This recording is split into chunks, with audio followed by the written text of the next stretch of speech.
Hello everybody. Welcome back to another live stream. We're going to do some more live coding. Today we're going to look at Django. If you missed last time, let's take a look at what we did last time.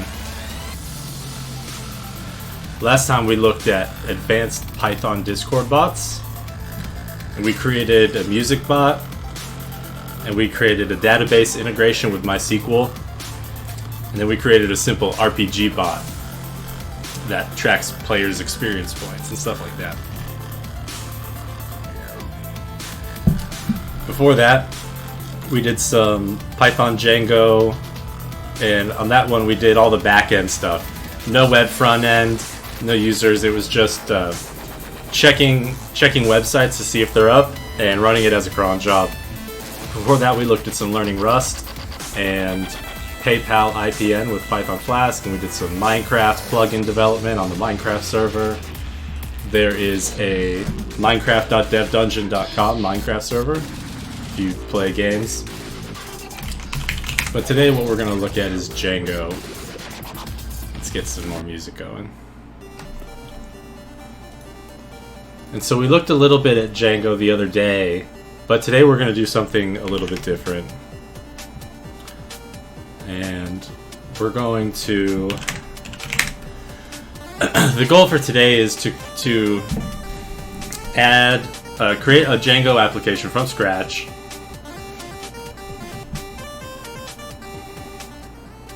And what we're going to do is set up an authentication system.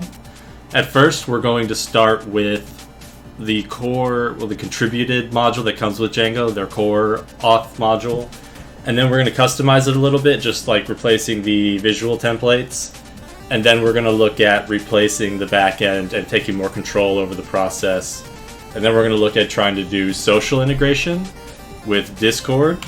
So with a lot of applications, you can log in with their service using OAuth. You can do GitHub login or Google login, Facebook, Twitter. You can also do Discord login. So we're going to explore that. That's not something I've ever done, but I have done OAuth in general. So we're going to work through that process until we have something working, and when we're all done, we're going to push up the code to GitHub, and we're going to have a nice template that we can use in other projects in the future and that you can use. So let's start first with just creating a new Django project. So let's make a new directory in our home directory. We're just going to call this, what should we call it? Django auth example. That's going to be the name of our project. But I don't want to just make the directory. I'm going to use Django admin to create our project. So if you don't have that, or if you're not sure, what you need is a Python virtual environment. And actually, I'll go ahead and do that first. So, no, I already have it. So, okay, let's do this. If you do pip list, you can see what you have installed. And in this case, we don't have Django. So if we tried to run Django admin, it'll say command not found. So let's go ahead and install a Django globally, because I want this Django admin tool installed globally so I can use it everywhere, because that's the tool you use just to create a new project. So now we should have this Django admin command. Now if we do that, we can say start project. Then we'll say start project Django auth example. And then inside there we'll hold on, cd Django auth example. And so it created the two core files, or the core application and the manage.py file.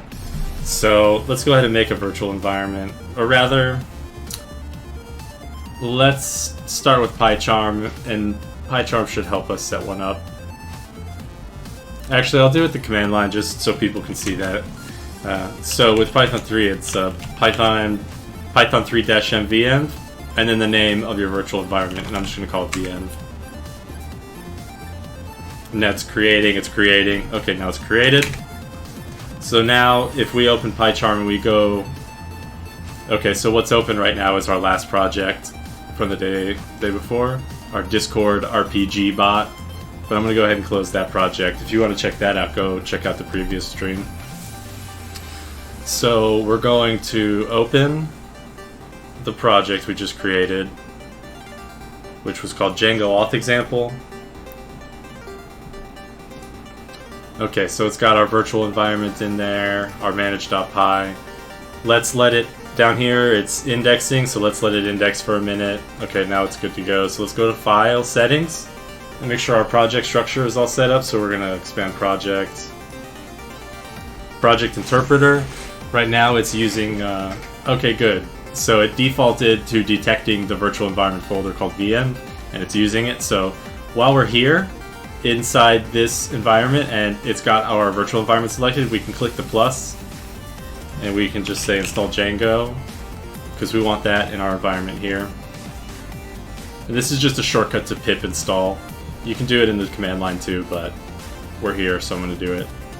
So it's installed. No, good, looks good. We go to project structure, and I think that all looks fine for right now. Okay.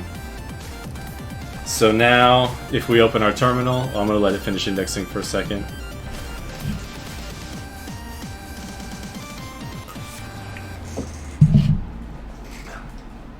Okay. So now if we open our terminal, the virtual environment is activated, and then we can do aware pip and aware python, just to double check and confirm virtual environments look good. So now if we do a pip list, we can confirm Django is installed. So first things first, this is a totally fresh Django app. What was the first thing we need to do? Well, we need to look at the settings file. Settings file that gets generated, first place to check out. Go through it, we're going to say, okay, yeah, baster, secret key, that's fine. All the default stuff, installed apps. These are the little applications that make, these are like the modules for your application. So admin's a nice one. It gives us a back-end admin interface. Auth is the one that's got the authentication and authorization stuff. It's got an ACL style permission system, but it also handles the sessions, the login and stuff. And then there's the sessions one, messages for passing flash messages, static files for serving files, middleware processes requests going in and out. Security middleware, you got CSurf middleware is a good one. It generates tokens and checks tokens. Later on, we'll probably add a middleware too. They're really handy. Oops. I don't know what I did there to get that 3. I accidentally pushed some weird combination of keys. Go away. Whatever. Okay. So templates, yeah, we're going to use the default template engine. WSGI application, that looks good. Database, SQLite's fine. We'll go with SQLite and we'll go with the default name. Password validators, we can leave some default ones and make sure people don't put in like one-letter passwords. And time zone stuff, yeah, we can go with UTC, everything. So default out of the box, everything's fine. But that's the first place to check and make sure everything's looking stable. So now that that's there, we know we install in the settings, we've got the installed apps, right? So auth and sessions, those are all installed, but we don't even have a database. So the way you build the initial database is with migrate. You just run migrate and it's going to run all of these migrations, applying auth, admin, auth. So now over here, we see it creates a db.sqlite file.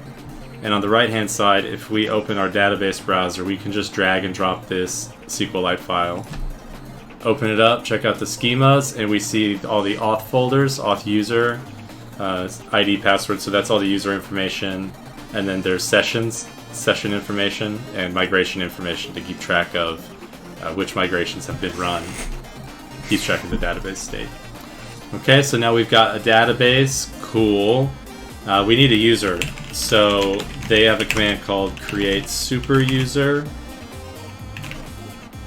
And if we do that, it'll ask us for a username and email and a password. And we're gonna go with a super secret password. Oh, it didn't like it. Yeah, let's go with password validation. Okay, so now we have a user. If we go check out auth user, we can see that it did in fact create a user for us. And it should have staff role is staff. Okay, good. Now from here, let's see.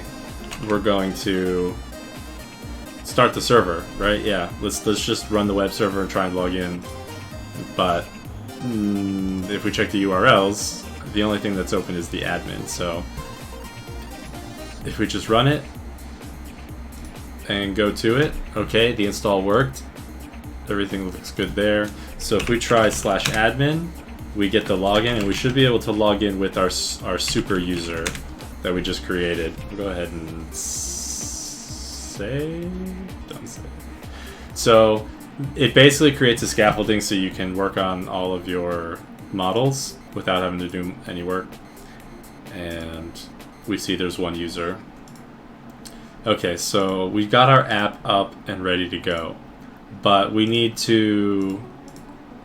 to create our own authentication system, right? So that's, if they log in, let's create a regular user. Let's just create a user called user.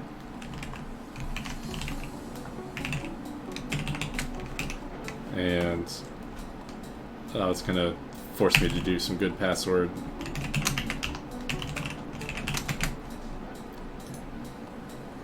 It worked. User first, user last, user last. Okay, so now we have a regular user that doesn't have any special permissions. And so user permissions are here. They're kind of like ACLs. And we don't want them to have anything except, there's one called view site usually. Can view content. I think that's the one. We'll go ahead and give them can view content and save. Okay, so now if we go to just /login, there's nothing there. So let's start by pulling up the documentation for the auth.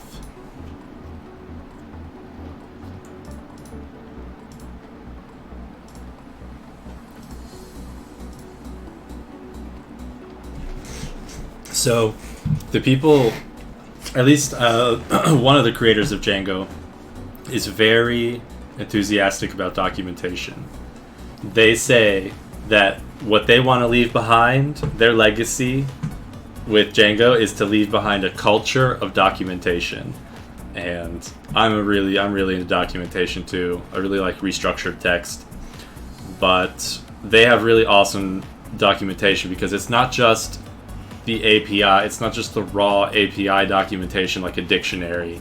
They actually have tutorials and topic specific guides that are really useful. So I know they have some stuff around the auth that's going to give us a nice starting place. And I'm just trying to find it. No, it's not the tutorials. The tutorials are for like the very beginners. This user guide, this is the one that has more practical working with forms, class-based views, migrations, managing files, user authentication. That's what we want. Okay. So, yeah, it comes with the user authentication system. It handles accounts, groups, permissions, and cookie-based user sessions. And by default, it stores those sessions in the database. So those are all good. And we'll start by using it, but later on we'll kind of take more control over the process. The auth system consists of user permissions groups. Yeah, installation, it's already installed, but it does require the auth and the content type ones, but those are installed by default. And it also requires session middleware and authentication middleware to check the logged in user. And those are installed too by default when you use Start Project and Start App. So we want to go on to the next section. Using it, yeah, we know. Okay, so user objects have username, password, email, first name, last name. Creating users, this is how you would do it in code. So if we were going to do a user register function, this is kind of where we'd look. We already saw this is how we created a super user to start with to kind of bootstrap our application. Authenticating, yeah, this is what we'll use to do a login function. But we're not going to customize that yet. Right now, just looking for URL routing specifically. So let's see, we want to go to our routes, and in our routes we want to start adding routes to the things we want to do. So we want to do a login, we want to do a register first, and we need to set it somewhere. We need to figure out where in a second. We also want to do a login, and we also want to do a log out.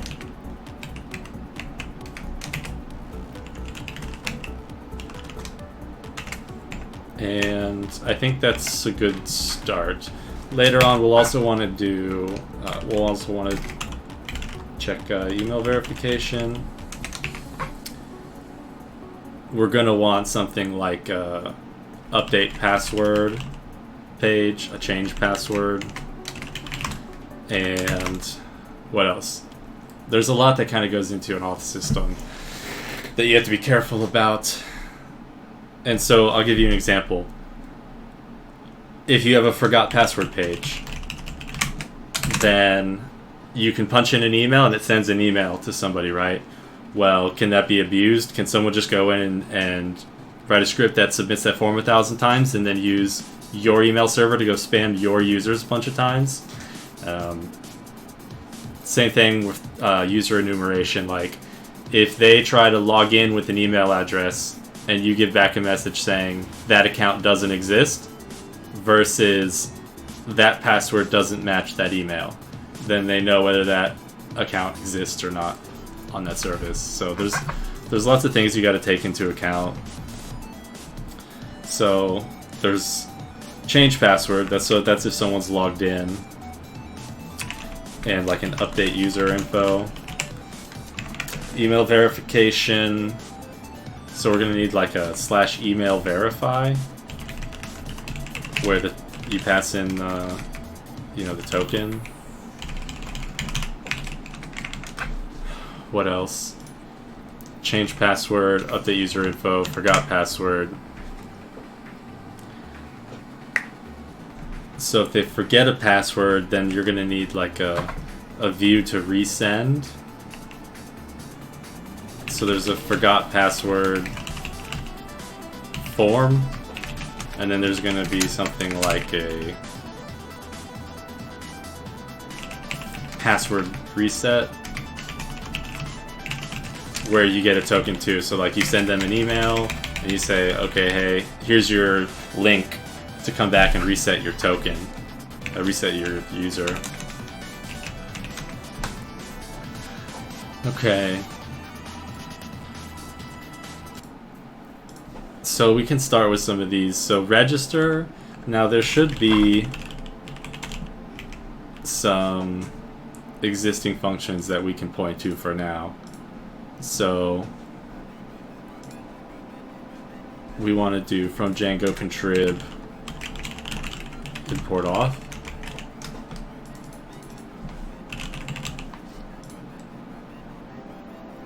And then here we can do auth.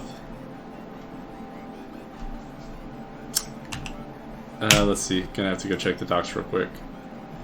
Or we could just look in the code, because it's right here. So if you pull open on the left hand side external libraries, then you open the Python, you can go to site packages, Django, contrib, auth, and you've got all the code right there. So what we want is the routes, so the URLs. Yeah, so here they've got their paths. And so we can actually just start by copying theirs, and we'll kind of see how they work. And if they work properly and well, then we'll use them. But if they don't do certain things that we need them to do for keeping those kind of security concerns that I just mentioned in mind, then we will want to override them and replace them. But we can even take, so, you know, they have the views, we can even copy their whole view and modify it to suit our needs. And so we'll see how it goes. We might just replace the template and it might work out pretty well, but we'll inspect and see exactly how it all works. Now, okay, so this is theirs. Now we're going back to ours. So there's the password reset done. Okay, so I'm gonna cross those off my list here. Password reset, that's the... Okay, so there's password reset and reset. One of them is probably the request, and one of them is probably the second part. Okay, so they've got a password change too, and update user info. We can worry about that later. So I'm not sure, it doesn't look like they have any email verification, but we can tack that on after the fact.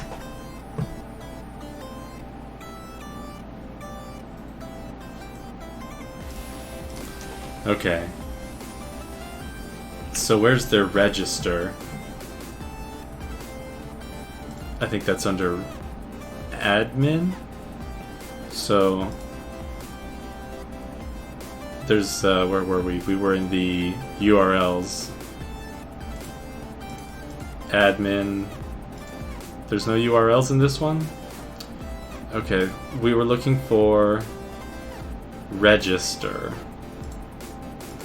See, so they've got the registration templates in auth.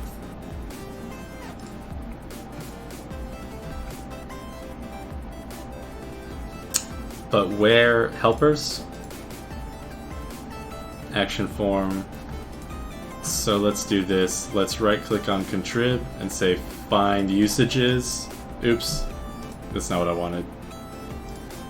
Right click on contrib and say find in path. So we're searching specifically in there. We'll say register dot as no register view no register. Let's see.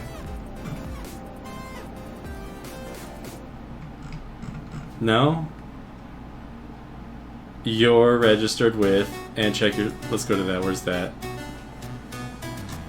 Django contrib admin messages.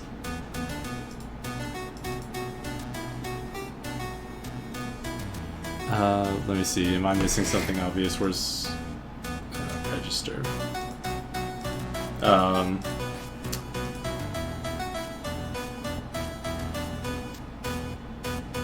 Okay, I actually don't see any register functions. Is that really up to us?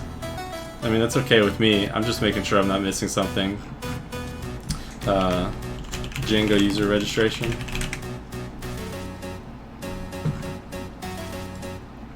Yeah, so what did they have to say? Oh no, that's a module.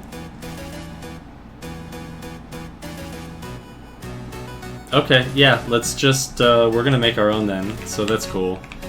But let's, since we do have a user already, let's see, we gotta do, that's probably a, okay, URL, login, views. So the views we want there actually are auth.views. Wait. We can just do this. Login as view and do Alt-Enter, and it will suggest, so okay, it's Django contrib, oh, I'm tired of this one. Import Django contrib auth views login view. And then same thing down here. We'll just Alt-Enter, and it'll import what it needs to. And we'll tweak this. Okay. So now we've added a login and a log out. So let's try them out. and just see how they work. Now they're going to give us the admin template. Oh, it says template does not exist. Okay, so what we can do there is, I think we passed it.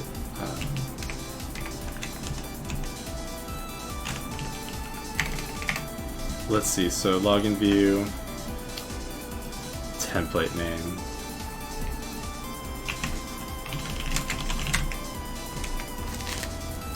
Registration / login. Okay, so what we can do is actually copy the whole folder. Let me go back to the auth, contrib auth, templates, registration auth. No, do they not have one either? Oh, I think it's a form. So the form automatically renders as a form, and it doesn't have a template. Email template name. No, that's not what I wanted. Let's go out of here.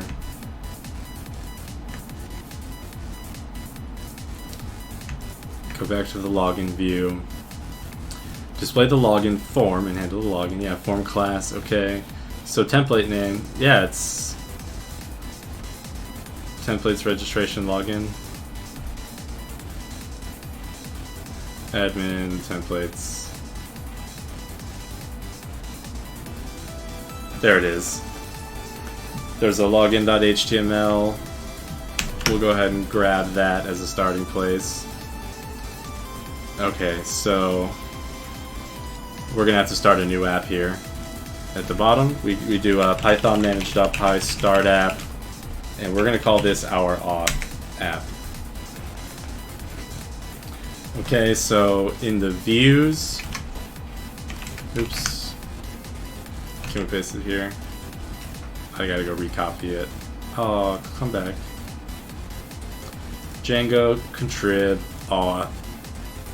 No, admin, templates, admin, login.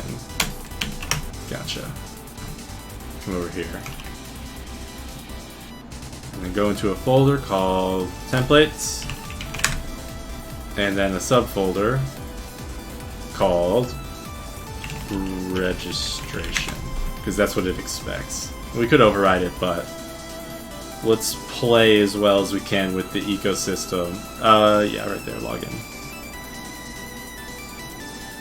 Okay, so one thing I'm gonna do here, if you go to settings, project structure, you mark the templates folder as a templates folder. And then it can do all kinds of useful helper information in the IDE.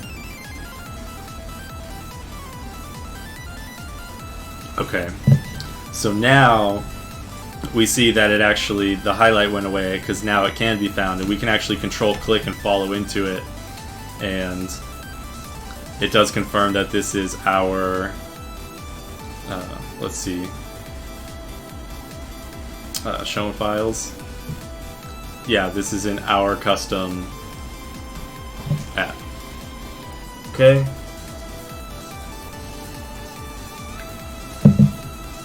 So now if we try login, let me restart the server.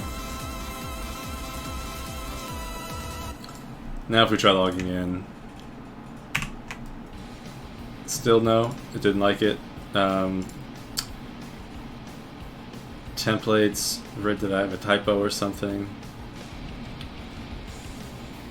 Hold on. I go to login view. Well,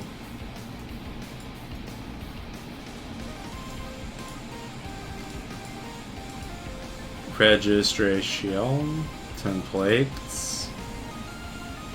Now what am I missing here? Templates. Oh. Do I have to do another subfolder for auth?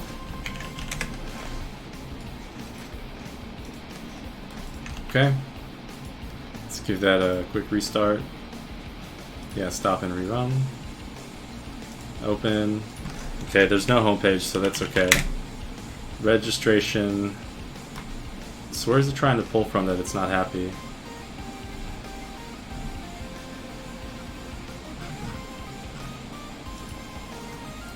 Let's go back to the documentation and let's check out using Django's default implementation.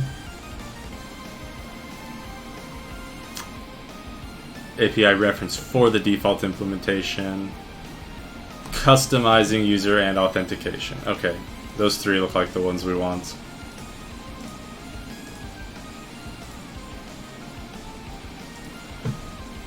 Yeah, we already went through this one. We already went through the entire thing. Right? Yeah, there's permissions, user creation form. Okay, no, let's see. There should be a login form here. Login view.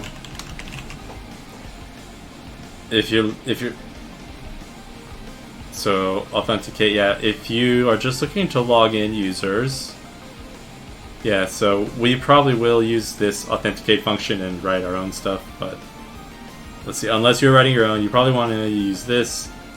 Rather, if you're looking for a way to log in users, you want login view. Yeah, attributes, template name.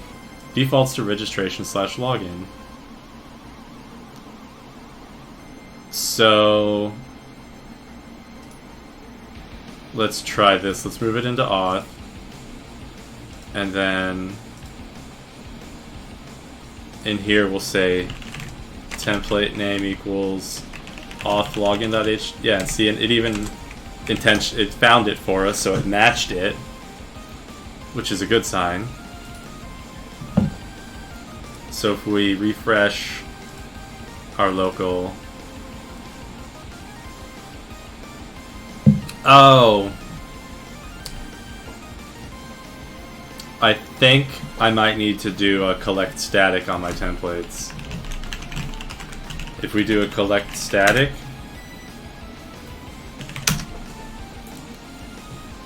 Oh, okay. You're using static app without having static roots, so we gotta go update the settings real quick. Now if we do a quick search for static...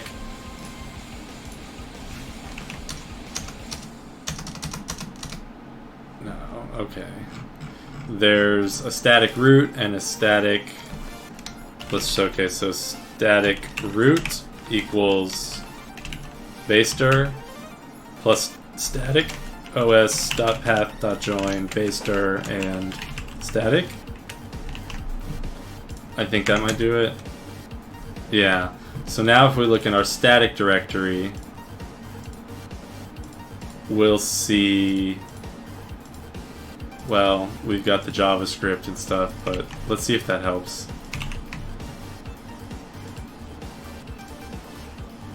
No, see, I don't think static is for our templates. It's only for our JS and CSS. Hey, Zinecraft says hello. Welcome aboard. We're just looking at some Django authentication stuff. And trying to figure out why I'm getting a template doesn't exist, because I've got my templates here, and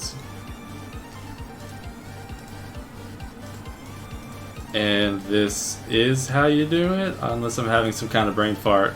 So let's go back to... Let's go back to the core one and compare what we got to theirs to see why it's being weird. Contrib, auth, yeah, so it's templates, and then the folder name. And if we look in admin, it should be the same thing. Templates, the name of the app, and then the templates. Oh, let's see, is there a base template that it's trying to reference that it's complaining about? Is that why? Can we comment it out? What's the Django, or okay, that's a Jinja comment. I don't think that was it, but just to see if it really changed anything, we'll... Yeah, auth.login.html doesn't exist, but it's pretty convincing that it does, so... Oh, you know what I forgot to do was install the app. So we gotta go back to the settings, and we have to say, add our auth app. now it should actually load all of our code that's going on in the app over there. And now we gotta restart it. Okay. Yeah, it doesn't like the fact that I named it @auth. So we're gonna call it authn, because it is just the authentication. And we'll go ahead and search for references. Authn, so if we rename this to, we'll go ahead and call that one authn. Authn is short for authentication. Auth-z is sometimes referenced as authorization. Okay, so we got authn. And if we run it now, it shouldn't complain about app names overlapping. And we have to go tell the URLs to use authn/login. Now if we update, now we're getting somewhere. Let's go back to the login and replace kind of what it had before. Okay. So we have our super user that I created, and if I log in from there, I should be logged in, but it just tried to forward me to a page that didn't exist. That's why. Yeah, so I can reach admin and I can log out. So the login function is the same for the admin site and the regular site. It's all one in the same. But you can go to admin login, and that's always guaranteed to exist with the admin theme and everything. But we are creating like a custom user login, and it looks the same because right now we're just inheriting everything from the admin theme. But we can log in with the regular user. It just forwards us again to a page that doesn't exist, and we'll fix all that. So where are we now? We've got our login, and we need to customize it, but let's not customize it till we finish getting login, log out, and all these other ones. And we'll probably move these routes around too. We'll probably make a URL file inside authn. But for now, we'll do this.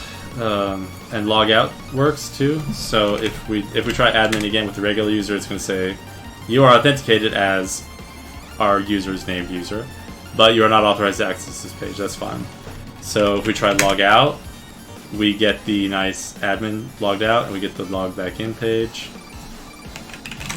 Okay, so those work okay. We can replace the templates though later. So let's try out the password change and password change done. So yeah, password change, and then we'll import the name by itself. URL, fix this URL up, and do Alt-Enter to just automatically import the class.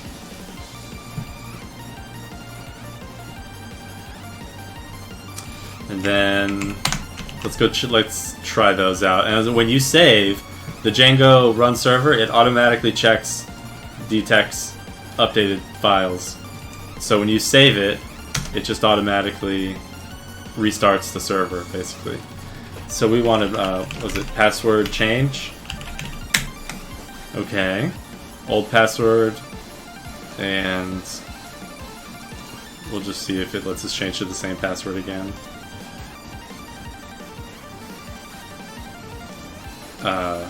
We'll do the same thing, but with something added. Update. Okay, so it updates, it just doesn't. The done page is sent. It just looks exactly the same. It's not very helpful. But now if we go in and look at it, we can see that you get a template here, right? And it defaults to registration password change done. So let's see if we go here and we override that. Can we say template name equals authn and try and have it point to ours, and then will it break? Did it restart yet? Oh, that's on the done page. So let's do it. No. So that doesn't seem to be overriding like it did in the other one. Yeah, so this one has a template name. So does this one. But they don't seem to be overriding. Otherwise it should be breaking. So let's try it again. There we go. Yeah, okay, so we did. And we're gonna want to do this, so password change done. Let's go grab those. And we can just control click our way through these things until we find them. And we can right click and say show. We should be able to show it in the left.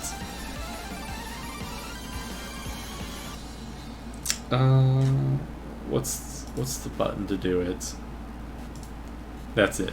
If you click this little target, looks like gun sights, it loads up, it pulls you directly to the files.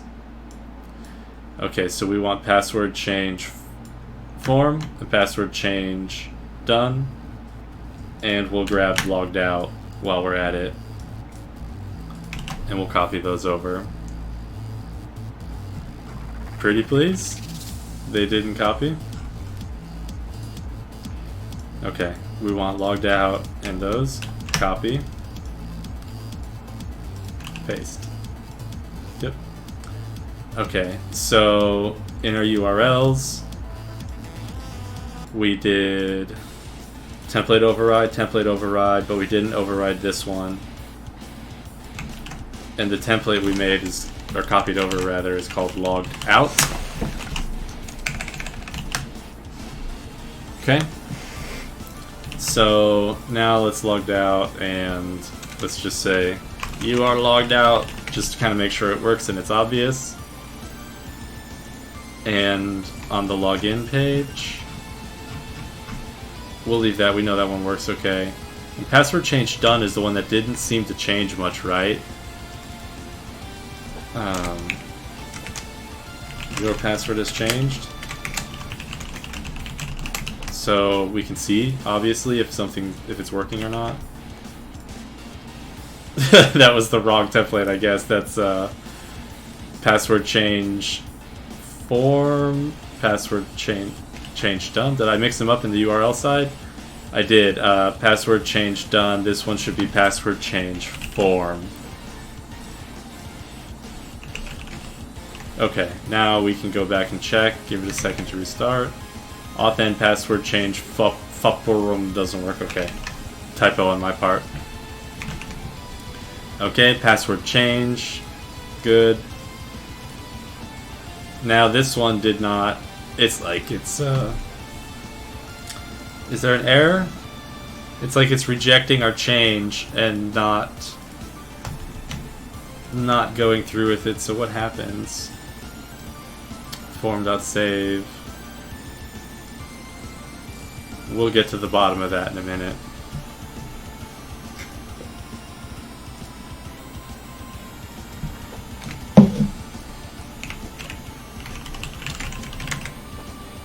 Okay, so if we log out, you are logged out. Okay, well that one works, so that's good. And then I want to see if I can get to the password change. Okay, it forces me to the login page, and it actually forces me to accounts login, which isn't what I want. So what was that? That was the password change. So if we go into password change, there's success URL, but there was an error. It forwarded us to the login URL. Oh, I think I know. Yeah, it's settings.login URL. So in our settings file, we can say what the login URL is, and all the apps will start using it. So we'll go ahead and put that stuff at the bottom. Login URL equals /login. So that should do it. If we do password change again, then it forwards us to just log in, which is good. All the apps will start using that now. So if we go back to the URLs, we've got the admin site, we've got our login, log out with the custom templates that we copied over. Password change done. Okay. So we also need, what's bothering me right now is that there's no home page or anything, so let's create a page called /profile. So we'll just call it dev profile, and we'll return welcome home. Okay, and then we want to go into the URLs, and we can specify a root URL. We'll say / just like that.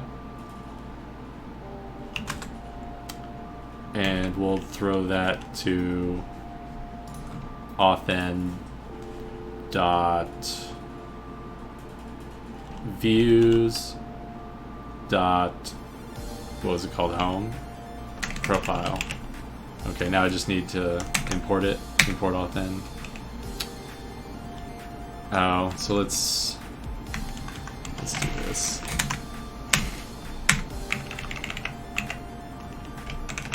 Okay. What is Django? I see it all the time associated with Python. Django is a web framework, but you can also use it for doing some back-end stuff. But primarily it's a web framework. It gives you database integration, URLs, templates. So it's good for making web applications, REST services, stuff like that. In my opinion, it's the best Python framework for web stuff. Okay, so I didn't finish this line. Okay, so now if we go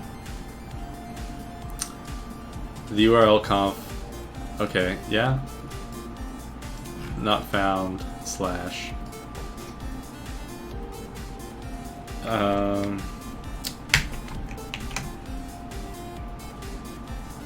that what I need to do? I kind of forget.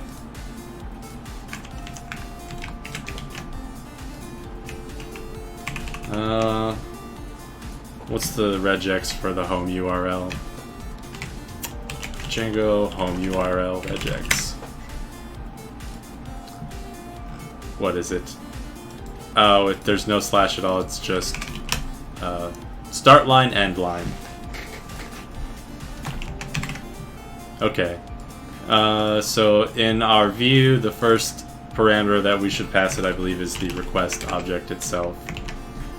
Okay, so now if we go back, it should be a little happier.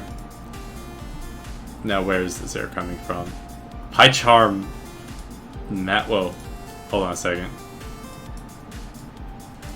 Was it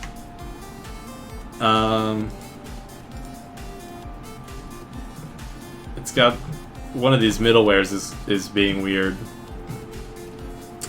X-frame option, click jacking.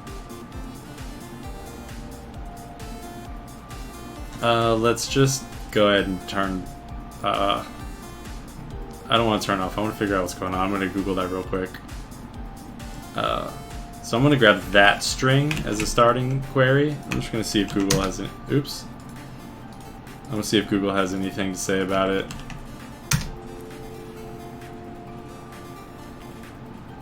This one looks... yeah, okay, Django related.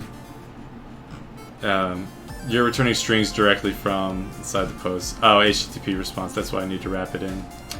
Yeah, so let's try HTTP response. Can I do that? Alt-enter to import. And let's click into it. Yeah, content equals v. And it's the first argument. Yeah. Okay, so... oops. Now, yeah. Now the homepage works. Now we've got something that's the homepage that everybody should be able to view. Now let's go to the views, and actually we'll call this one home, and then we'll make one that's called profile. That's supposed to be like a secret, you know, only authenticated users should be allowed here. Welcome to your private profile. Okay. So now if we go back, the home page, well, we gotta update the URLs. So we'll say copy this line, oops, duplicate, and here we'll say home.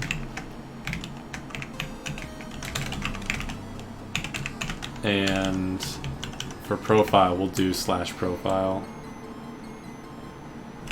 Okay, I guess we can do it like this.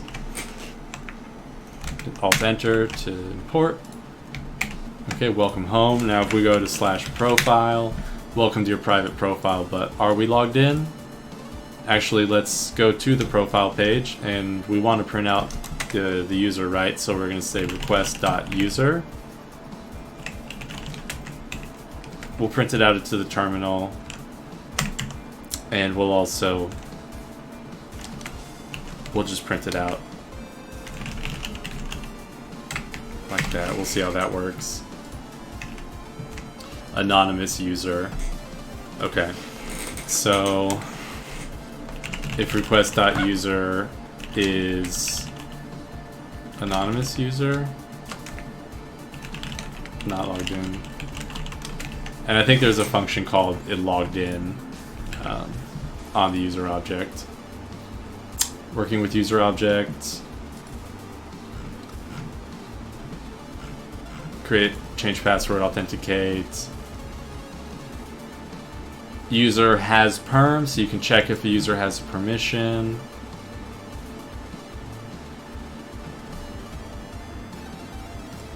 Okay.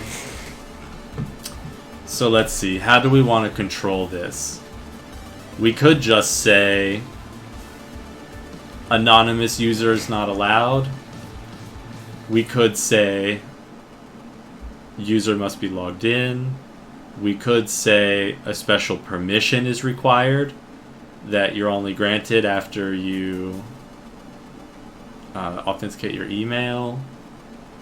But let's try this. Let's just see if we can do, check if the user's anonymous.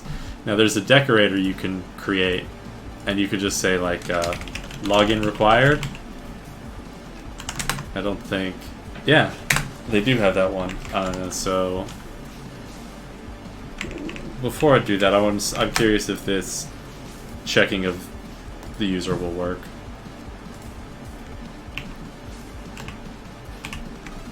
Let's go down to the template.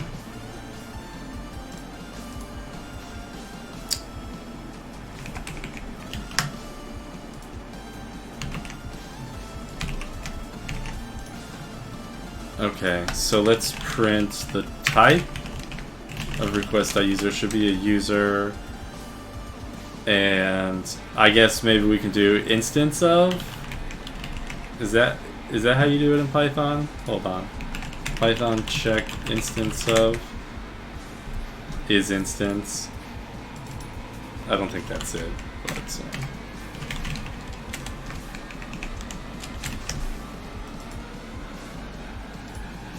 what? It's not working. Is that an old Python 2 thing? Is instance. Oh, you gotta give it two things.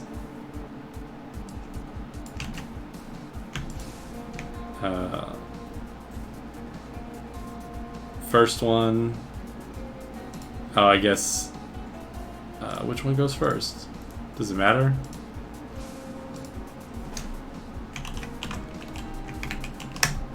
What was their example like?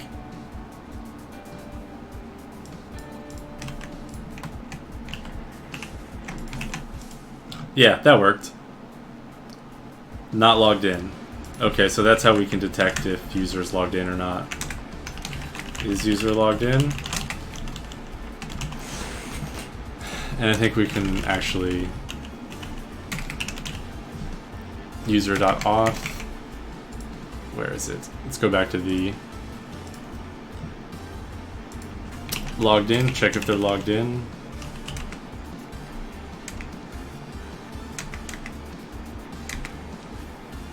Login required does the following.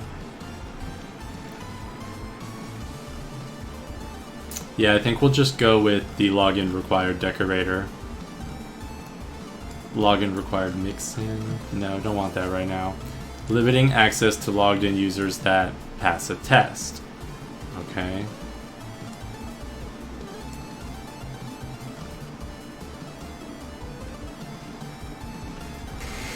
Okay.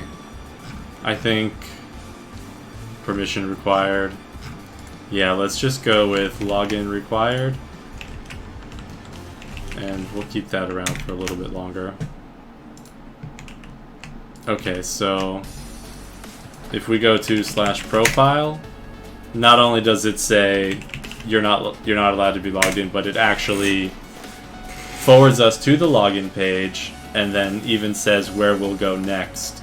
And I'm curious if we can mess with that. What if we put next as devdungeon.com? Nope, didn't work. What if we put next as https://www.devdungeon.com? Oh. Let's try logging in as this guy. No. Okay, but now I'm logged in. It says, hello, NanoDano. And we should be able to log out.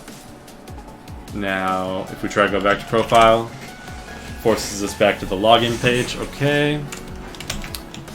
So this is looking good. Now, we are guaranteed that a user exists at this point, right? So we'll have the whole user object available to us. And if we go to the documentation, they had some good stuff on this. User authentication. And then from there we go to working with user objects. No, we already went through here. I want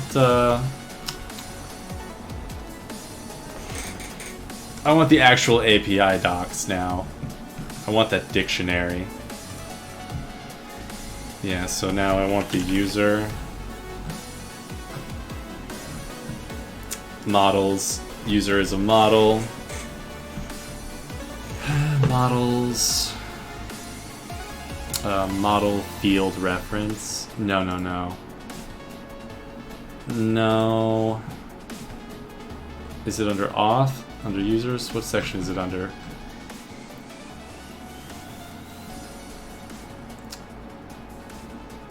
Okay, I'm going to use their search function. User model. Oops. Excuse me. User model.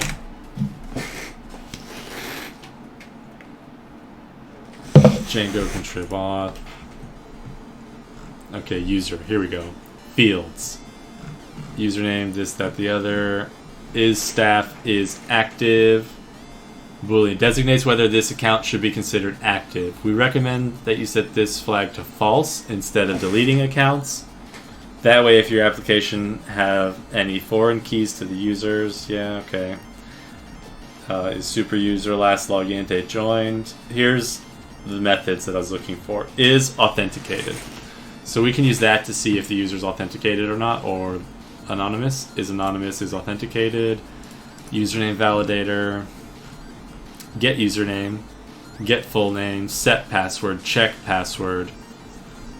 Get permission, has permission, email user. Oh, that's a nice one. I forget sometimes that it has all these. Create user, create super user, anonymous user, permission model. Okay. So what did I want? I wanted the username and stuff, right? And we printed that. Dot. Let's try some of these. So there was methods. And there was, I'm going to duplicate a couple lines. There was get username, get full name, get short name, Yeah, let's just kind of double check, make sure those all look good.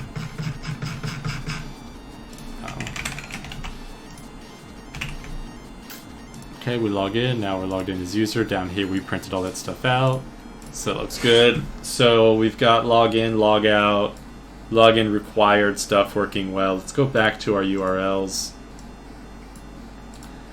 Password change, that seemed to work, except for the weirdness with it sending us back to the same page. It's supposed to be a different template. Now, let's see.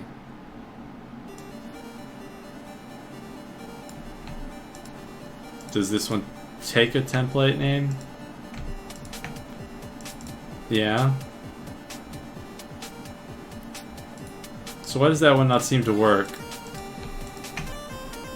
We should be seeing, yeah, your password has changed. So why is that one not working? Is it because our password... Let me try logging in with the other user.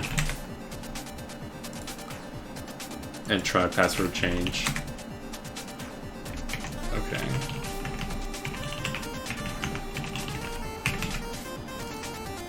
I think I know what might be happening. It might be trying to give us a message and say, hey, your password is not strong enough, but it's not printing out the flash message. So, let's see. Extra style, no. Breadcrumbs, where would it be? Form errors, error note. Please correct the error below. So, what's the deal? Am I getting some form errors that aren't showing? Well, we can go back to that one in a minute. Okay. So if we wanted to customize any of these templates, we could. I'm not going to do that yet. So I'm still a little perplexed why this one view is not working like we expect it to.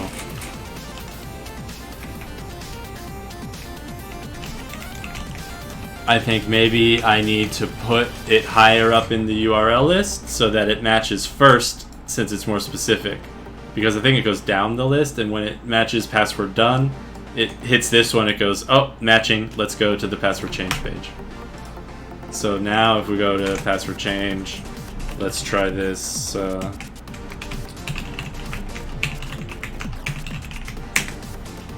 There we go. We're getting some error messages. So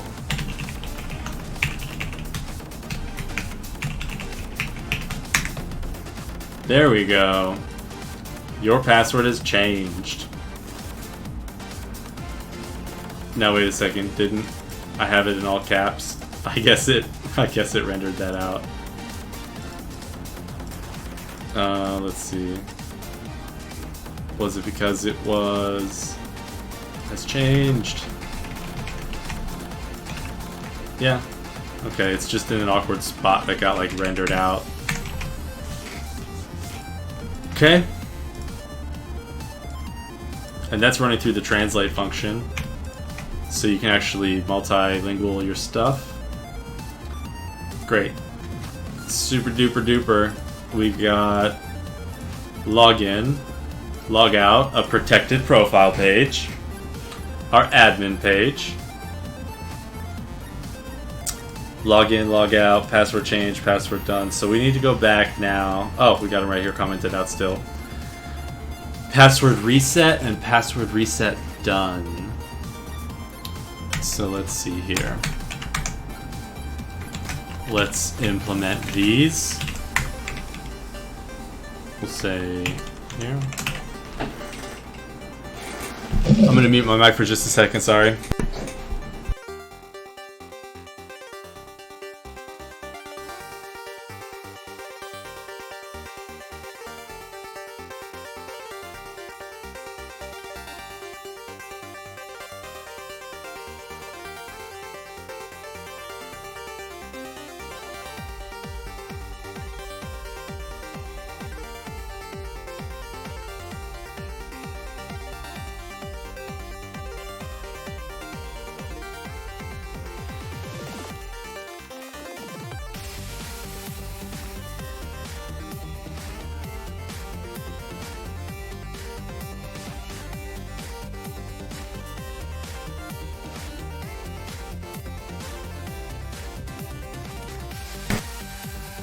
Okay, so I'm just setting up the template names.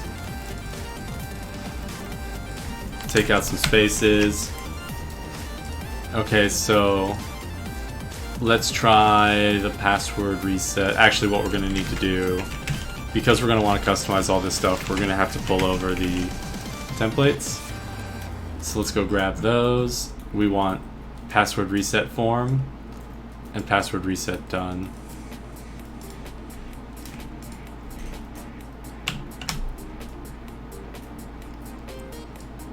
Okay, let's go paste those into our app.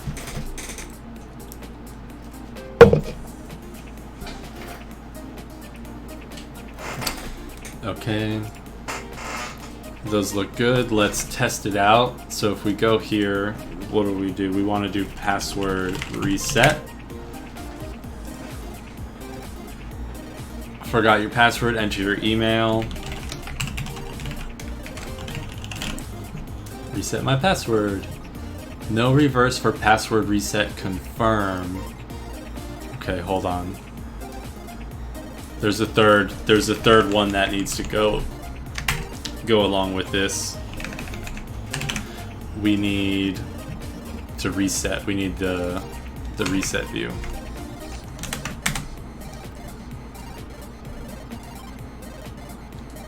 Okay.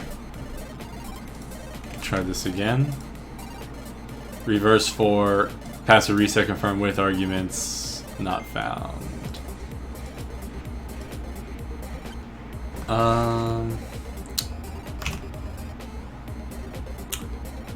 UIDB6. What's going on? No match, no reverse match for password reset confirm.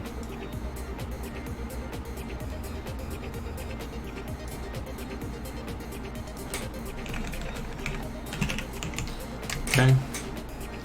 Let's just get this last one in there because that's all part of it too, so. Okay, let's look down here at this little stack trace. No reverse for password reset confirm. Where? Let's scroll up and see where exactly. Utils, decorators, templates, tags. What am I missing? What am I missing? Is it the order again? Do we need to put password reset done up above? But that's interesting because they did it backwards and it worked for them.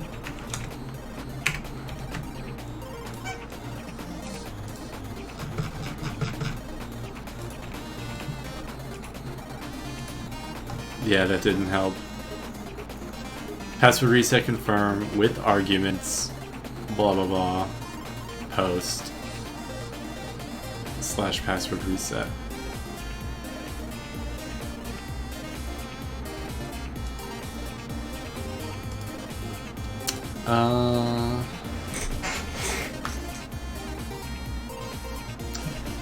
Let me go ahead and search this one because this, I bet there might be a common problem. And I bet it's something obvious. Django needs to know how to resolve the URL from the name used in the URL template. Oh, it's the templates that have the problem usually. So we need to go find what template it's coming from. And it's the tags. Template base.py. Which template is it loading? Is it password reset form? Now there's a confirm. Is it here? Confirm now. URL, there's one. So if we search for URL, we can see all the links that it's trying to do the reverse match for.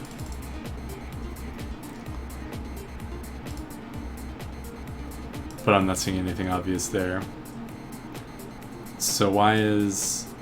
I guess it's not right here? That's the problem. Let's go back to this. Oh, I need to, well, I'm curious if I do their path. Wait a second. What happened? Okay, now if I import. Why is the highlighting broken? Mouse over. I guess it's just a regex and it's trying to be helpful. Okay. Restart completely. Resend. Let's start the form over. Connection refused. Now what is that? Okay, because it's actually trying to send an email. So what we need to do is Django set email console backend. And so by default it tries to do SMTP. But what you can do in the settings file is tell it to use a console backend. And then instead of trying to actually send an email, it will just print out the email that it would send out to the console. So now we can see the whole email and everything. So you're receiving this email, we got the link, and it sent us to the proper password reset done page. Excellent. Okay, so we got the email. Now /reset. Now let's go back to our URLs. And we do have the reset path here. So this link should work. There it is. Enter new password. And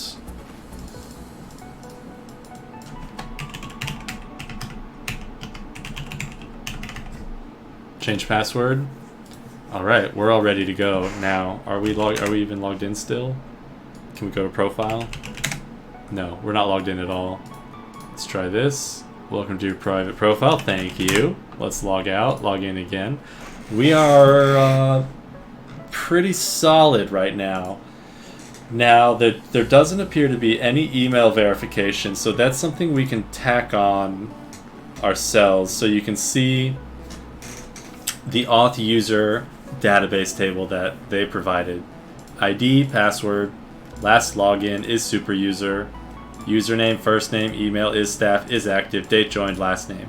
Nothing about email has been verified or anything like that. So we're going to want to trigger an email sending whenever somebody registers, which we also need to create. And then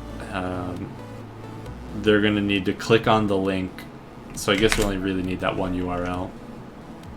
I'm going to take a quick break. I'm going to get some water and stretch my back. If anybody else is out there watching, maybe you should do a little stretching too. Take a quick break. I'll be back in about 5 minutes. And I'm going to play some music and be right back.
Alright, everybody, I'm back. Thanks, everybody, for waiting. Okay. So, where did we leave off? We also need to add registration. Okay. So, we left off. We have a homepage, a public homepage, a private profile page. Let's just confirm that homepage is public. Yeah. Okay. Public homepage, private profile page, protected by the @login required decorator. We have the admin site, which is that's just third party from the admin module, so we'll kind of push that up by itself. We have login and log out. Nothing too special there. We can probably get away with just customizing the template to suit our needs without having to mess with the actual code, without the actual form, messing with the form or the processing, which will save us a lot of time, and if it's solid, then we don't have to worry about replacing it. So that looks okay. We've got login, log out, password change for logged in users. Those worked well too. And we're just going to eventually update the template so that it doesn't just inherit from the admin site. We'll create a simple bootstrap framework. And with a simple bootstrap base template, we'll have all of these templates just start extending our new base template, and then everything should just work magically. Let me go to more songs. There we go. Okay. We want to go back to our URLs. And actually, I want to see Django add URL to app.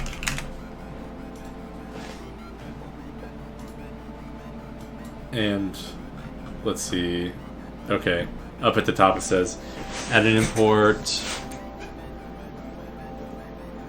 Yeah, we can just do all of our routes here. There's no reason, there's no requirement to separate them out right now. We can always do that later, but ideally we put any of these ones here that have the authn. We should ideally put those inside a urls.py file here.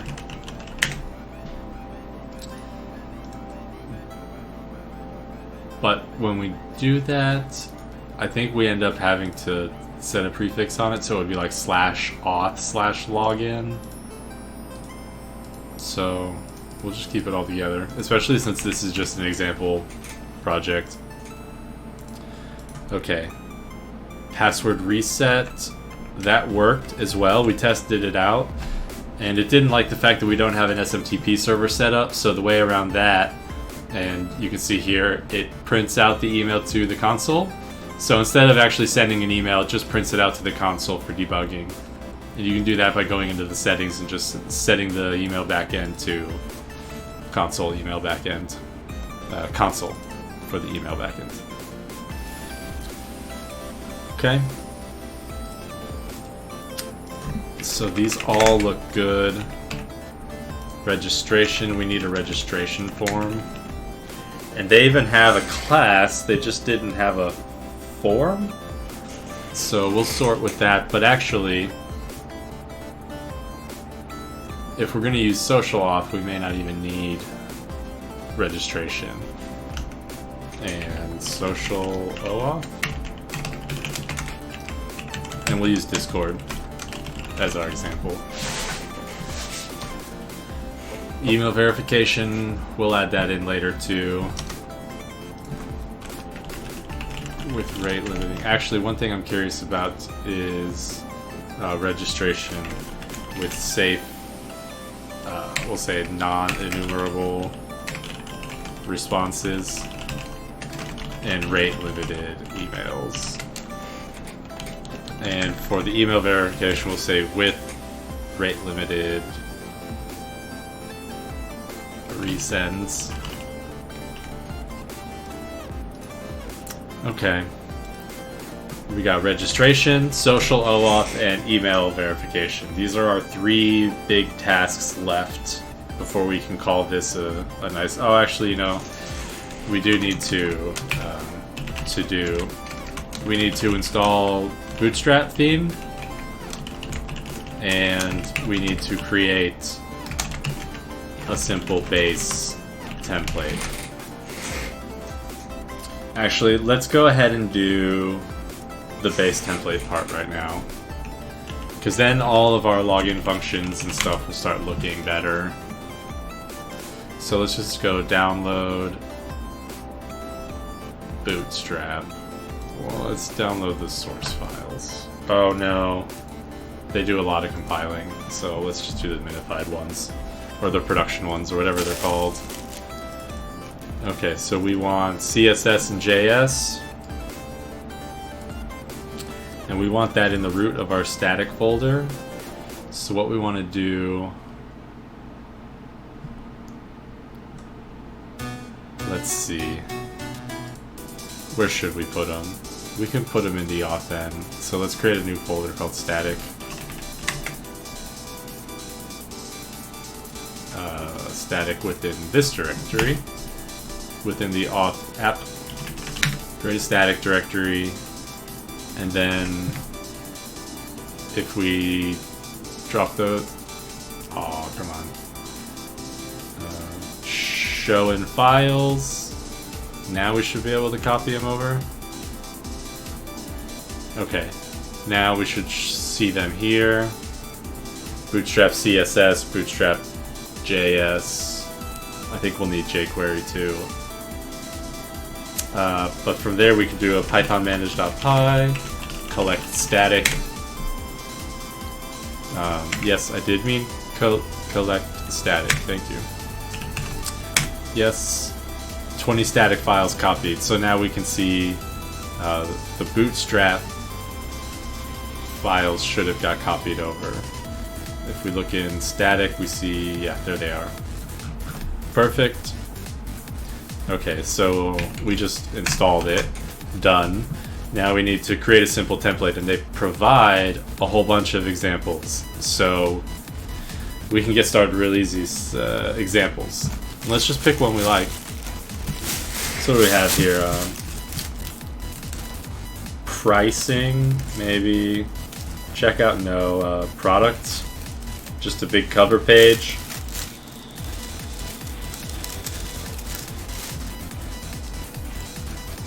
Oh, here we go. Starter template. Let's do starter template with Jumbotron.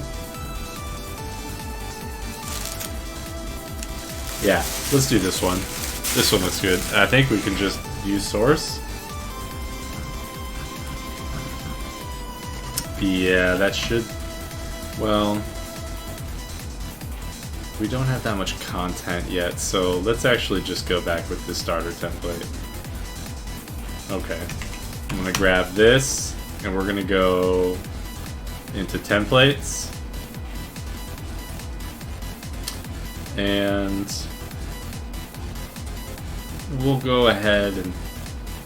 You know what we really should do is create a new app. Python start app, and we'll call this one the website, because I want to keep the base templates separate. I also want to keep the static files with the JS and the CSS separate. So that's what I'm going to do. I'm going to do manage, because I want this to be easily swappable too. I want to be able to easily swap out the web backend without messing with any of this authentication stuff.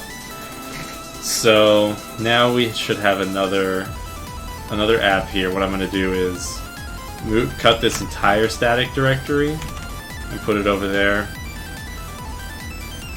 and that should be fine.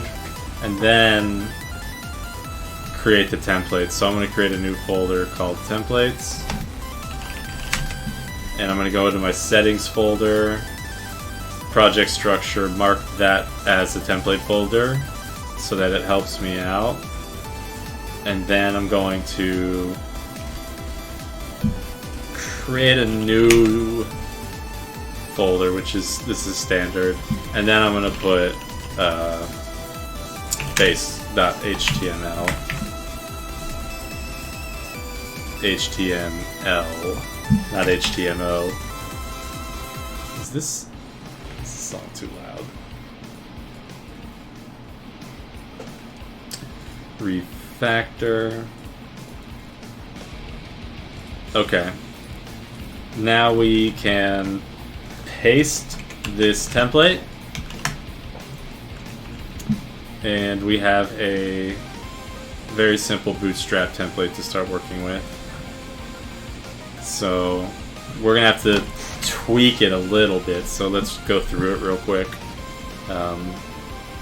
Okay, so the bootstrap is going to be coming from /css / bootstrap.css, and that SHA's not going to work, and I don't need that. Okay, and I don't know if I'm going to need these styles. I'm going to comment them out for now. Now what is that? BG placeholder image? Placeholder? Yeah. That's fine. We're going to replace the placeholder image. Custom styles for this template. Starter template.css. Does that have anything we need in it? Oh. Sure. Sure. We'll add that, why not? Just a tiny bit of padding. Okay, and then we'll just cut that. Okay, so everything else looks good except for the script source where we're gonna do... Oh, we do need jQuery, and I will just allow the remote jQuery there.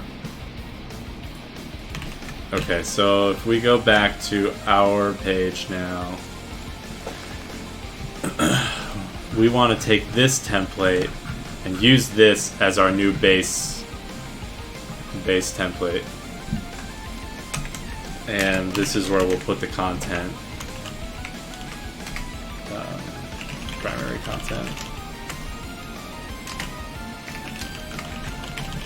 And this is where we'll dump in the block content. And I think it's something like block body. And we'll check. We're double checking on that now. Okay. So what we're gonna... Let me clear out all the files. We want to go start by looking at the official contributed modules and check out their base template as a reference. So that's under contrib, admin, templates, admin, base template, base site. Okay, so there's base and base site. Yeah, so they just do block and then the name. Oh, and then that's how you define a block. Okay, I guess you do need the closing. So we need to do this and then do like a close block, end block, like that. Okay, and then we should be able to go into our templates like login, and instead of extending admin site, we should be able to say website / base. So let's check out our login page.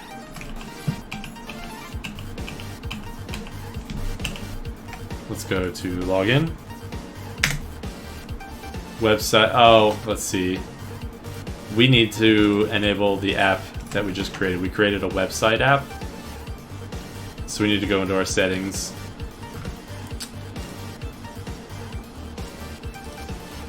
And enable this app we created called website.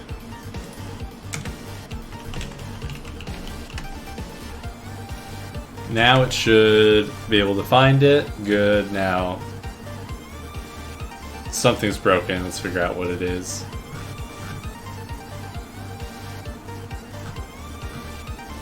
Template looks majority okay. Oh. CSS. It can't find the Bootstrap CSS. Okay. Let's go back to the template.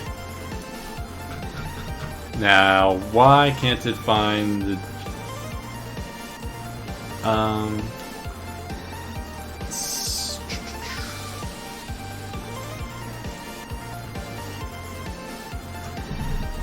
Okay.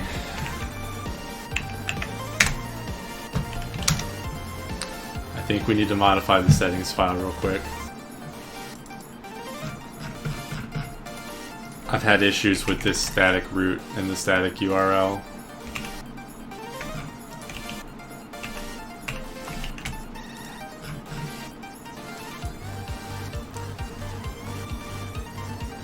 Oh. I know what it is. It's not /CSS. It's /static /CSS, and you can actually static, anything static. There's one. So you have to do in the template. You have to do like this. You have to do a directive call to static, and then tell it to call css/bootstrap.css. But up here you also have to do brace %load static to load the directive properly. Now we can access all the static stuff no matter where it ends up.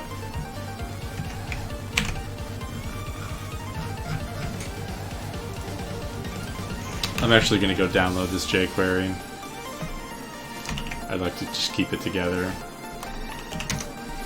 It's fine.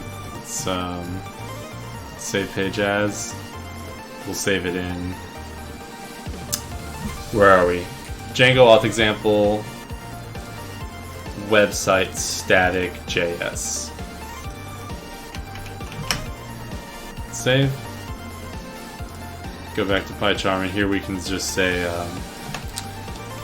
static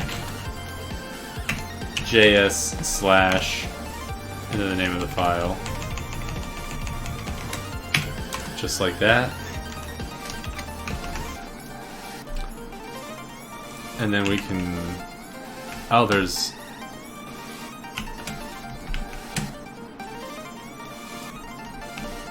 no.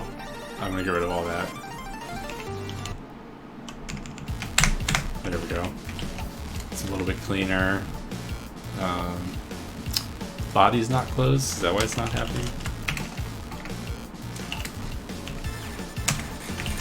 Okay, let's refresh. Yeah, not working. Let's see what's up.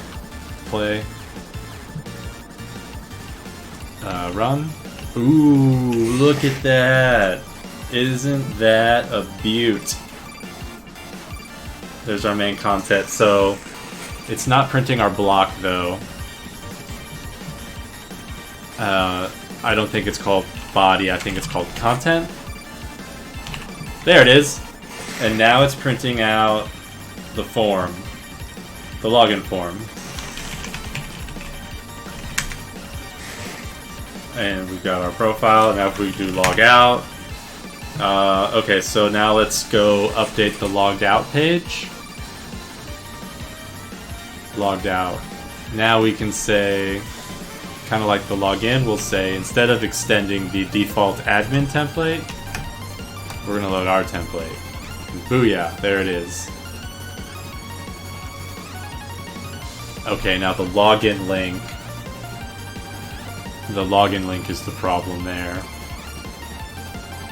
And we're just going to say login. There. That should fix the link and send us back to the proper login. Excellent. Okay, so there's one thing we need to fix after the login. So there's login again. Now, in the URLs, we can go look through the login view, and there's one called redirect field name. See, what's happening is after we log in, it's forwarding us to accounts profile, and we don't want that.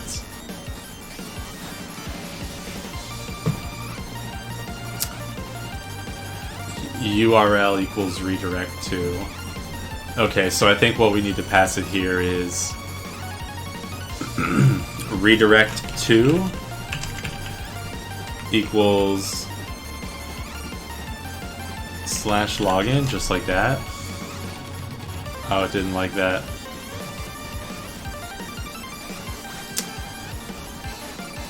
Received an invalid keyword. Oh. As you only accepts arguments that are already attributes of the class.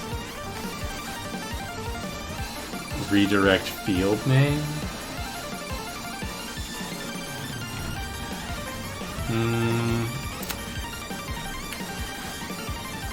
I think this might be another settings file thing, so Django settings login redirect.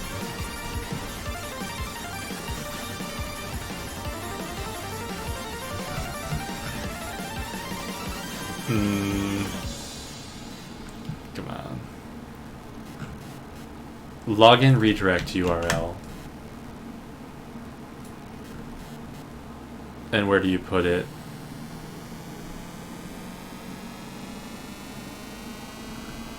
Okay, it's just a settings file thing. So we're just going to quickly add a settings thing, just like we updated the login URL. We're going to update the login redirect URL, which is where you get logged in, where you get forwarded after logging in. This kind of, and login URL is where you get sent when login is required and you hit a page you're not allowed to access. Okay. So now, if we go back, the server's not on. Let's go back to the URLs and take out this redirect to that we don't need. Okay. Now you should restart. Welcome home. Okay. Profile. Okay, we're logged in, so let's log out. Let's log in again. Log in. And success. It forwards us to our profile page. Oh, now what's next? What's next? You notice we have some nice theme stuff. Actually, what I'm going to do with these templates, where are we? We've got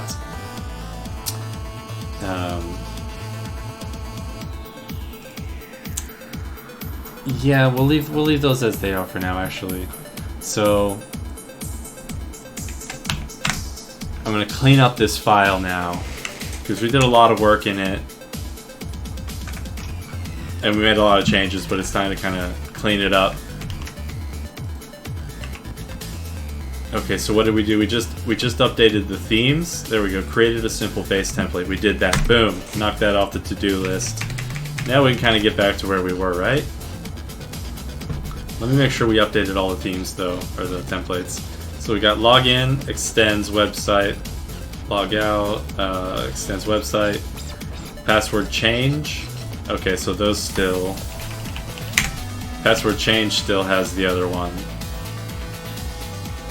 Let's modernize it. And password change done. Password change form.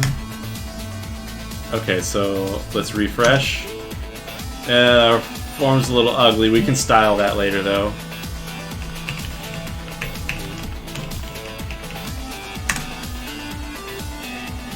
Okay, password is changed. Password's changed, we're good there. So what was the last one? Password reset. So yeah, if we go to password reset, we should still see the admin theme. Okay, so let's fix that one and the one it's paired with. Now we refresh, boom. And when we're done, boom, it's still on our template. And we'll see our email, our debug email at the bottom. Click the link. Ooh, that one is still that ugly admin theme, so let's fix that. That one, where are we? /reset. That one, we're not overriding the template there. So let me go into the class. Yeah, so there's a template name, and that's the template. So let's go copy. Ooh, which ones is it? We'll start with that one, password reset confirm. And we'll put that one in there. Then next song. Then we check. Let's go back to our URLs. I got too many windows open now. I'm gonna move my tabs to the left. This is helpful when you have a lot of tabs open. Okay, and I want the URLs. Okay, so we copied over reset confirm. So let's do template name equals authn/password reset confirm.html. Let's open it up and let's update it with the base template that it should be extending now. There are some blocks we need to add to, actually. Block title, content title. Is it outputting those? Yeah, I mean, it looks, well, this is still one of the other, this is still the old template, so let's see.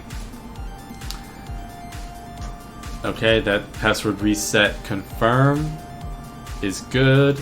Now we need password reset complete. There's the template. Control click, do the target, Control C, and then Control V it in our folder. Oh, I lost it. Come back. Gotcha. Okay, paste it into our folder here. Open it up. Tell it to extend our base template. Refresh. That looks good. We'll try this. Password reset complete. That one also, wait. Password reset done. Now why is that one not reset done?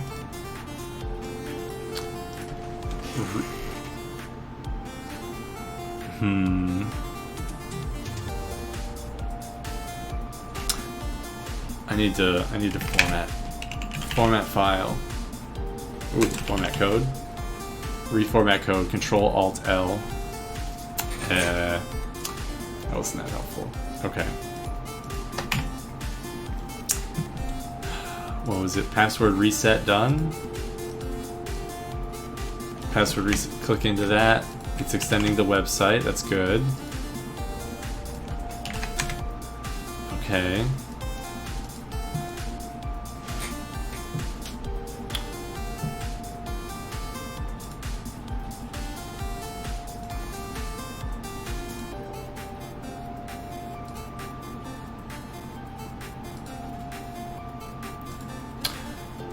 Password reset complete. Oh, wait a second. We're at /reset/done. /reset/done. Yeah, we did not put the template in that one.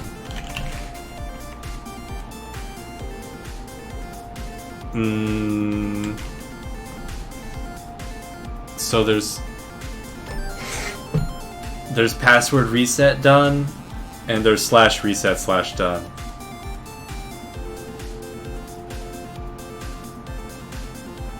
That is so confusing. So this one is related to them changing the password.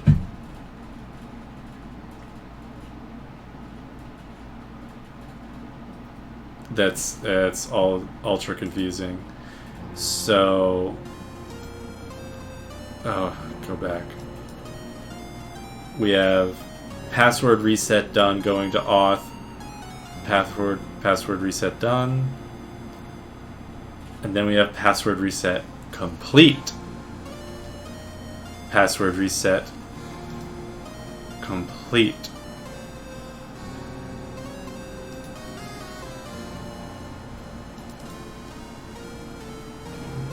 Okay, I need to update my URLs to tell this one to use password reset complete. Complete. Okay. That looks better. Okay, so on the profile page, let's add a logout link. Ahref equals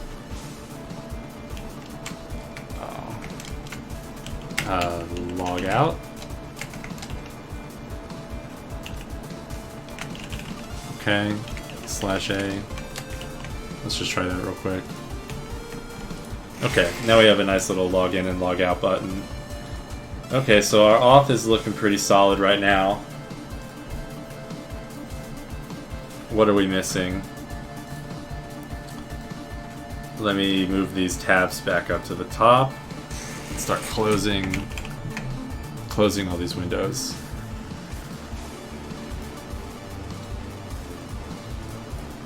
So many windows open. Okay. We're gonna go back to our URLs.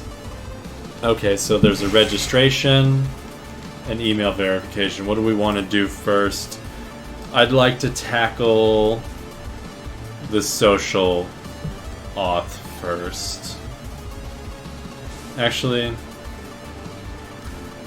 let's do the registration first. They already have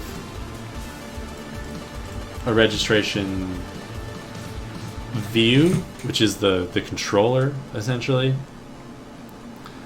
So we've got contrib admin, no, contrib auth views. Oops. So in here, we can do Alt-7, and then we should be able to collapse everything.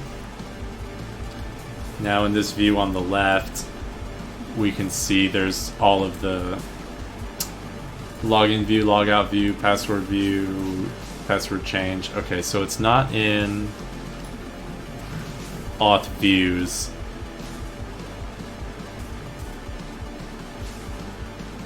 Let's check out admin.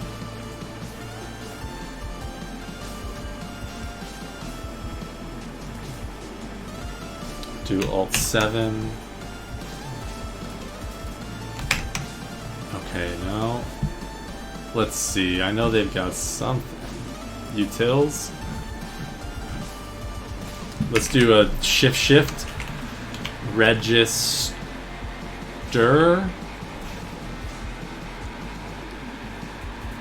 Django contrib admin decorators register. What's that one? Register the given models. Oh, okay, that's a little different.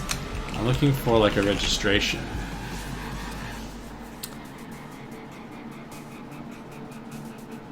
I'm looking for maybe... Okay, templates is fine, but I think it's blank. Yeah, the only one they have is the password reset subject line for the email. Okay. I could have swore I saw a registration model. Register users, Django. I thought they had a registration view that just didn't have any templates. So where is it? Model? No, not models, not mixins, not middleware.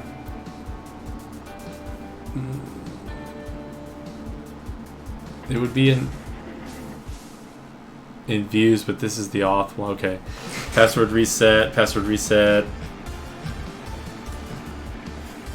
Yeah. Nothing about registration.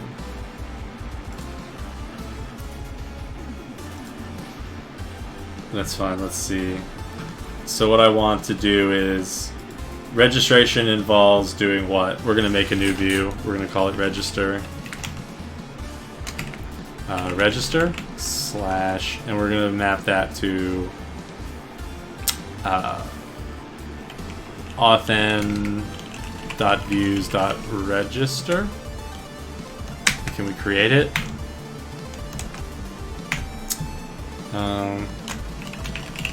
Let's do that.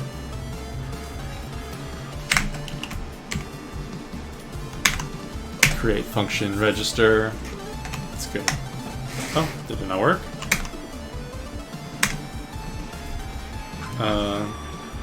Let's go check it out. Views. No, I guess not. Okay. Def register request. And you could do a view. Let's do that. Let's do a view model. Django view class. What are they called?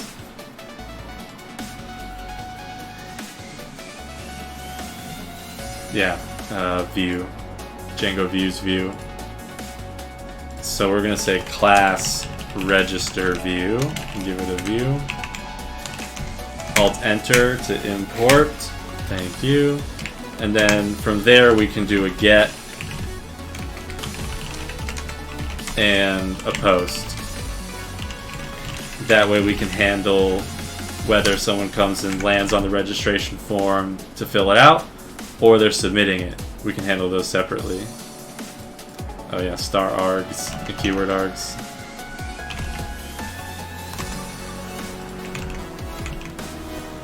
Okay.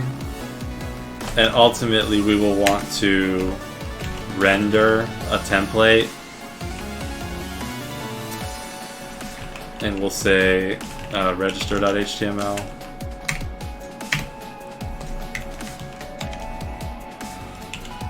And then on the post, actually, if they post,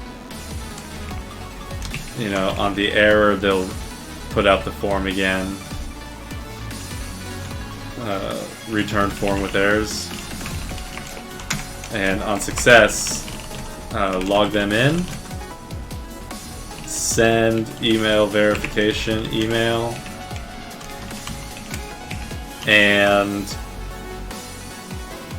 forward them, redirect them to, what is it, login redirect URL? No, that wasn't it. Let's go to the settings file. It was, yeah, where you get forwarded after logging in. Login redirect URL. And redirect to login redirect URL. Okay. Register on get, we want to render the form. Now, they do have a form view.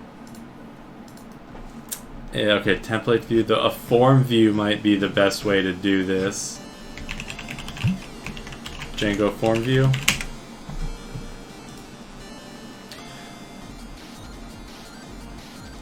Okay, so a form view is just it should take a form and then just render the form with all the, it'll run all the validation and the error messaging and checking and all that through the form class.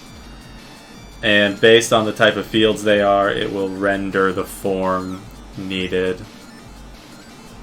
Yeah, and then in your template, you put it out like this: form.as p as a paragraph. So I think that's going to be the best way to do it. It'll do all the form validation and everything for us.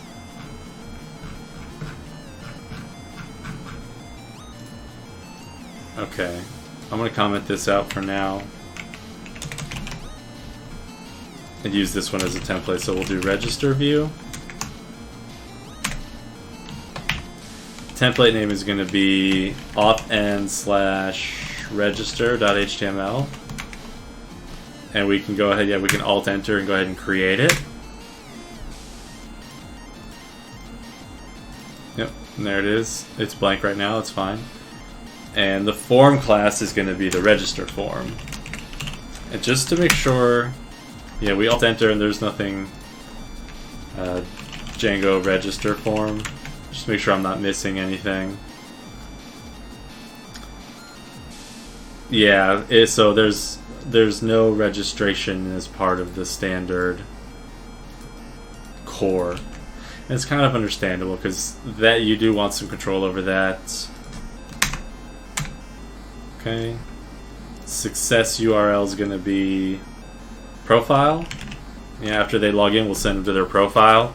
I guess we could send them to a special, like, thanks for registering page and, like, getting started. So it looks like a good URL. Thanks for registering. Now for getting started. How's that? That looks great. We'll just keep that as a placeholder for now.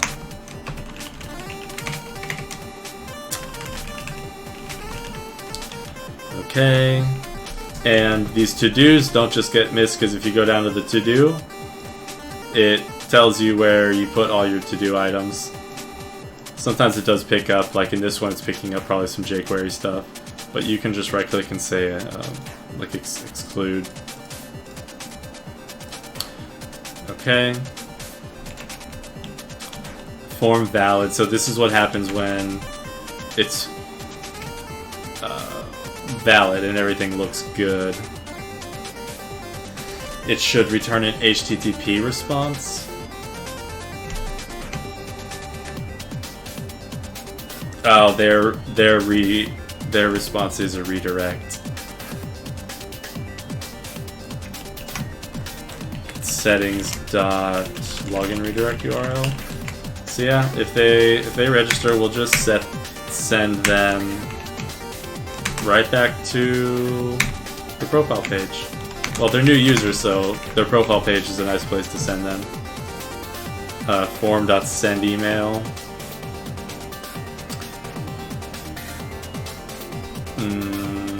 They had in the contact form.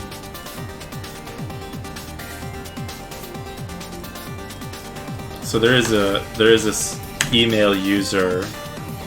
So after you register, after you create user, set password, you can log them in for them. And then yeah, you can do like then you have the user object available. And then you could do something like user dot, I think it's send email, or it's email user or something. Thanks for registering. Verify your email with this link. To do send email verification. That's a step we're gonna have to do.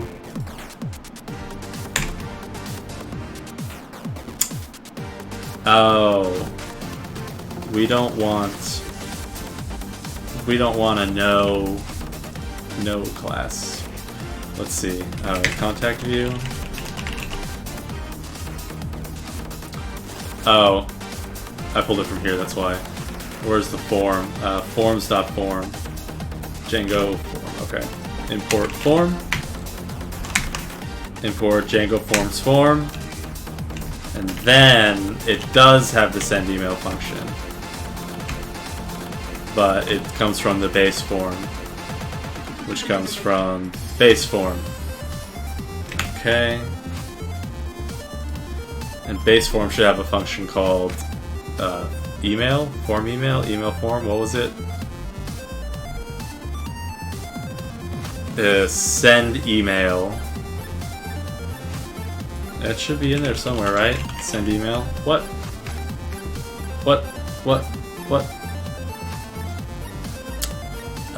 Form.send email, so it's in one of these base classes. Template response mixin? No. Base form view. Process form view. View? No. Where's...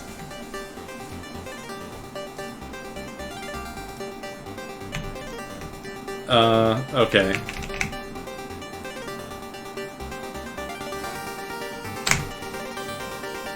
We're gonna cut that out. I don't think it does exist.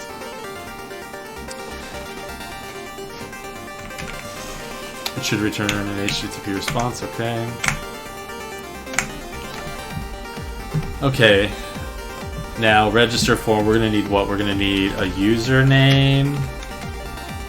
What fields were there? We can pull up the database itself.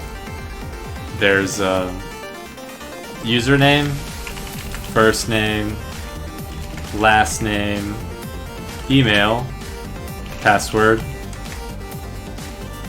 and that's it. That's it.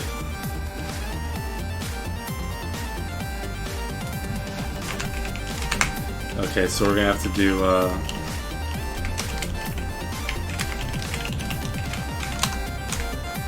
Django care fields. So we're gonna say username equals care fields. So let's just try that with one single field with all the default attributes. Okay. So because we have register, we're gonna have to say register dot. Oh, it's called register view. What do we call it? Register view. Register view dot as view. And then we're gonna have to fix that. So now, if we go back to our site and we go to profile, are we logged in? We are not logged in, that's okay. We want to try, what was it, register? And a blank page. We're gonna have to give it a template to use. Register. Okay, let's start by extending the base template and then creating a block content and end block.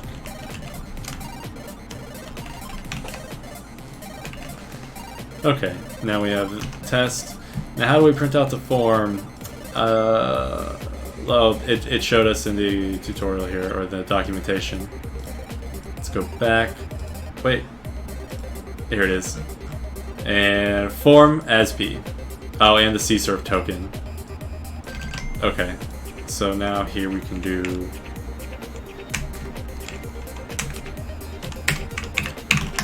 form, method equals post, action equals current action by default, form as P, register. Now let's try it out. Wrong one. Register. Boom. Field. Oh, okay, so we tried register and it sends us to the login page. So register.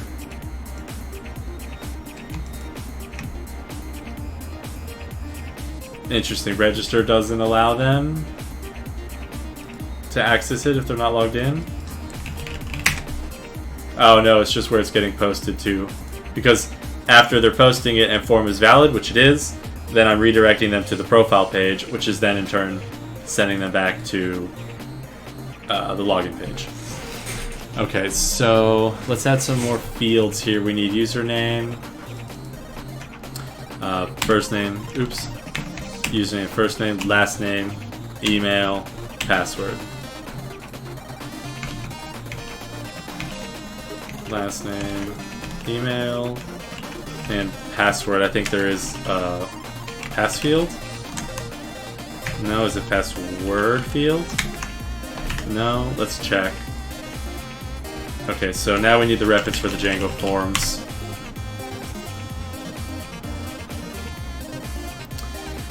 Django forms, the forms API, form fields. That's what we want.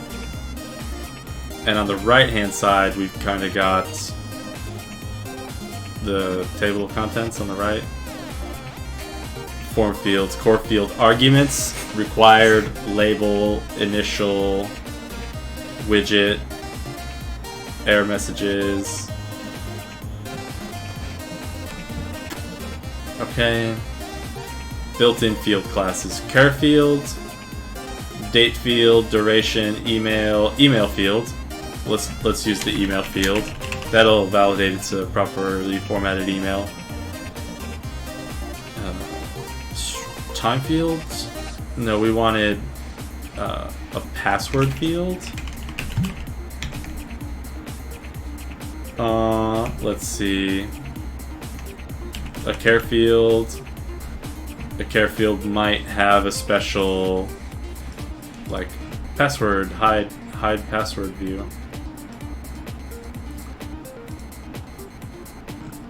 Strip. No. Okay, hold on. Django form field for password.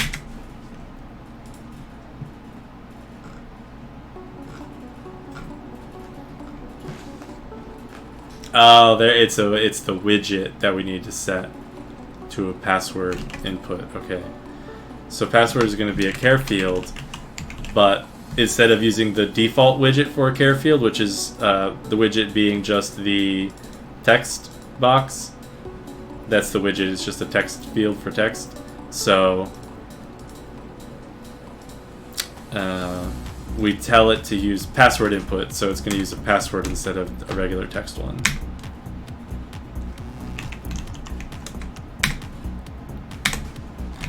Okay, so now if we go back to the register form,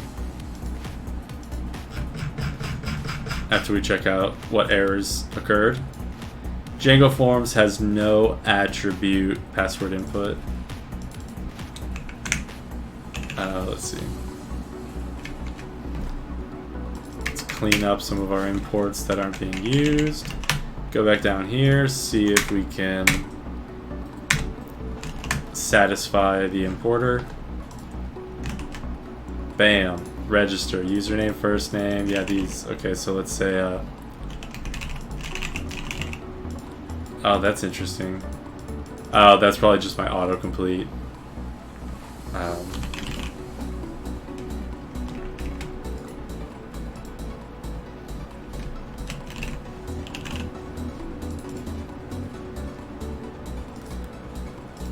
Okay. So we need to check if the form is valid, we need to do a couple things. We're gonna want to verify that the password, well, yeah, we want to do a password confirm field. Okay, Django Forms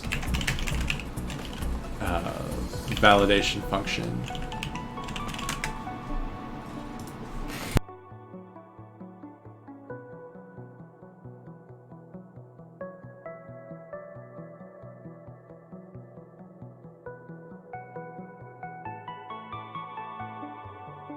There we go.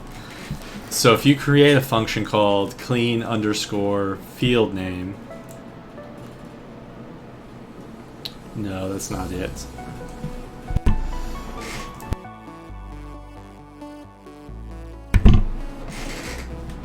Okay. So where do we set the validation? Using validators.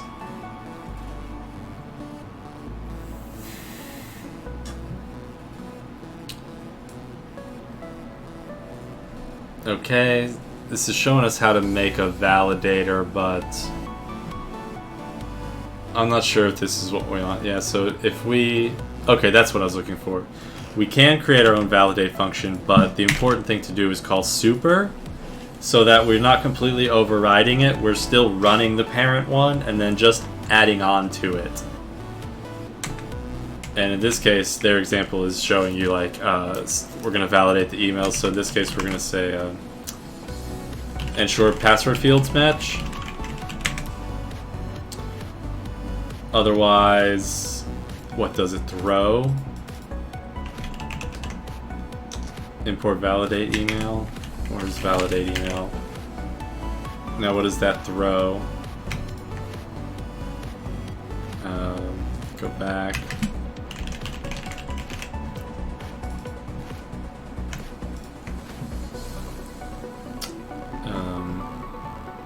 Validation error. That's what we want to raise. Raise validation error if there's a problem. So we'll say if password dot text. What is it? Value? Oh, wait. Validate self value. Oh, that's on a specific field, so we have to like create a custom field. We have to create like a password confirm field specifically.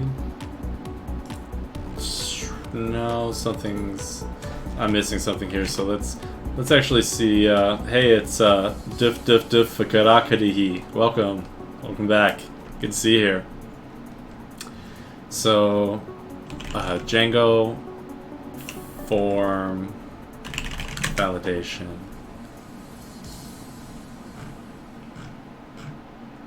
Now, where do you put the form validation?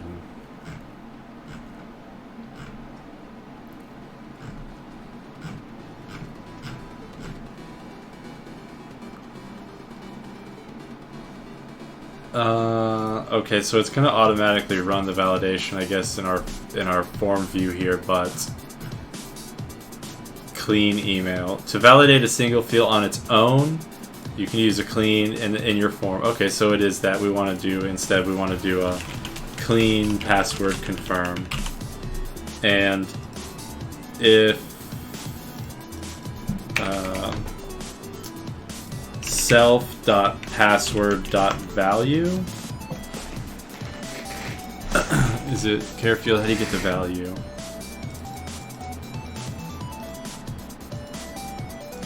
Value, self value, to Python. Is that what I have to do? Hold on. Unresolved reference. Oh, I'm doing this in the. No, this is right. This is the register view. I'm going to rename this so I don't get confused. I'm going to rename it to register form view.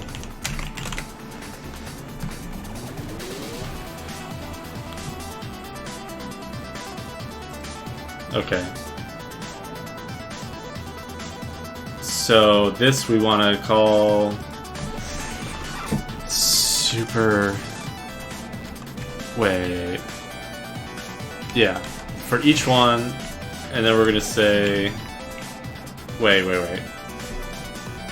I'm really getting tripped up here. So if we do. For each one, can we say like if. Do we know if the value is. What is. We're gonna have to print the type of the value because this is. Actually, yeah, we'll do that and I'll set a debug breakpoint. What the heck? And let's stop. Let's debug. And let's trigger the register form again. Register. And fill out some garbage. Except for email, which it's really going to complain about.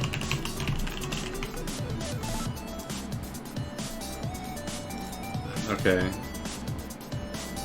So when we submitted it, it said the value's okay. Did it print? No, it didn't even run this validate method. So that's not what we needed. But let's go back to the clean.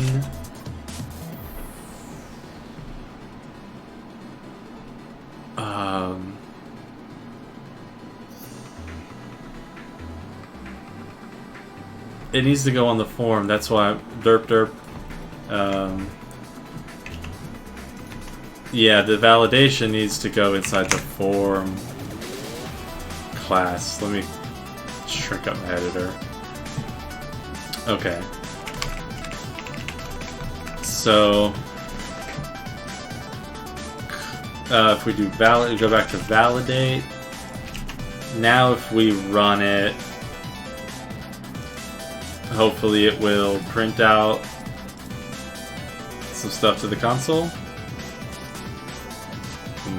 No. Okay, so posted to register. Get. So it did go through this. But it didn't go through this. clean password confirm, and then the value like that. Let's see if that one works.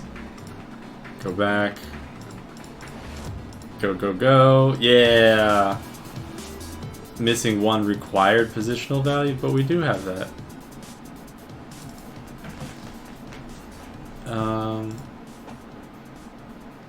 We are passing value. What is it complaining about? You're surprised you're not late? Yeah, no, you're right on time. So where's this coming from? Clean password confirm. Missing one required positional argument value. Is there another? Is there like... Is the first value the form?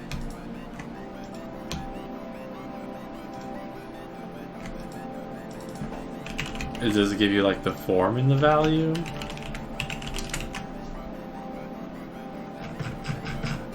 Try it again. Missing two... Oh. It's the other way around. It's telling me like, I don't know what you're expecting. So we can just inspect it. So if self.password.value, it's a Python. No. Can we just... What if we do print self.password? Oh, sorry you've missed 2 live streams. You don't have to be sorry. Sorry we didn't have you here. It's a little too bad, but glad you're here now. So can we just do if self-password does not equal self-password confirm? Print, they don't match.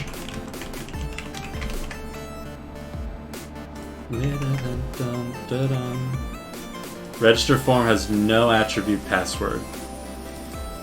Are you sure?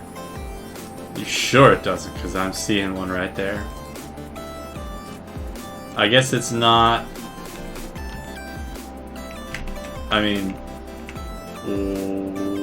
What? What do you mean? What do you mean you don't exist? Okay, register form object has no attribute password. Okay, maybe I need to do get field. Hold on. Super clean data get. Clean the data.get. No, super clean. Yeah, so we'll let the parent one run. Now what did they grab? .get. Okay, so we're gonna clean the whole form. No, go away. We're gonna clean the whole form, and then we're gonna get password, and then I think we're gonna get password confirmed too. So then we're gonna compare those two things.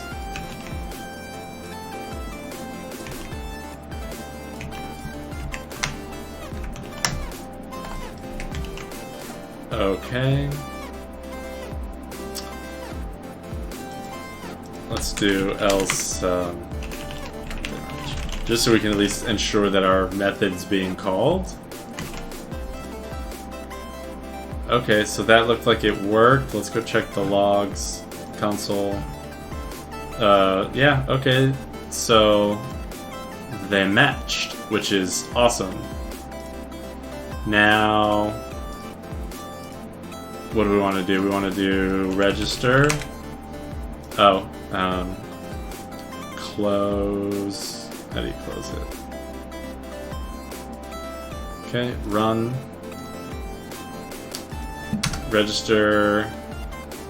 Now, we want to try it with bad data now. So we want to we want those to mismatch. Well, I guess what we want to do is, if they don't match, we want to raise a validation error and say password fields do not match. Next one, please. Okay, so now if we do this again and they don't match, we should get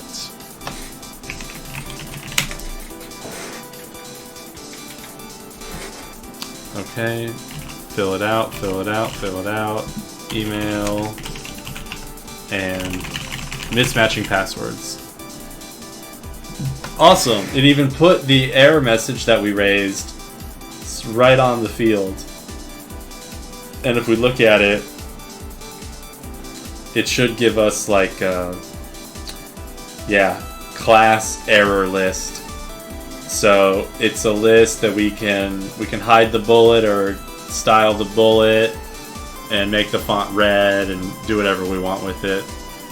Okay, excellent. So we've got form validation. We're doing password confirm and username. So let's see. What kind of requirement do we want to have? Well, I guess if we have a username that's not good enough, it'll fail. So, okay. Oh, what was that? We just got a subscriber. Diff Kudihi is now officially a subscriber. That's awesome. Welcome. Okay, so we are getting somewhere. We are getting close to the end of our goal. We're doing pretty good. So let's see. Close. I'm just starting to clean up. We don't need this register view anymore, but we do want on success. Where is it? Yeah, on valid, do those things. Clean password confirm. This is the one I made, so okay. That took a while. What took a while? Just getting the auth stuff set up? Well, we were also like customizing it and kind of building it all from scratch, so 2 hours to build an auth system and build the register and everything. It's okay. And the thing is, I'm going to save all this code so that we have a nice reference and example to build applications on. And yeah, Brendan Garcia, just to be clear, this isn't necessarily a straight up tutorial. It's actually live coding, so it's not stuff I know like and have necessarily prepared to present in a condensed educational form like some of my other videos. This is me actually working through projects that create to create a reference. You say no for me to subscribe. Okay, you don't have to subscribe if you don't like it, that's no problem. Okay, so I changed my stuff. I don't know what you mean. Okay, so let's go ahead and just say success URL back to home. Set proper URL, home is a good one. Okay, this register view can go away. Okay, I'm gonna move this home page over to the website. The website views.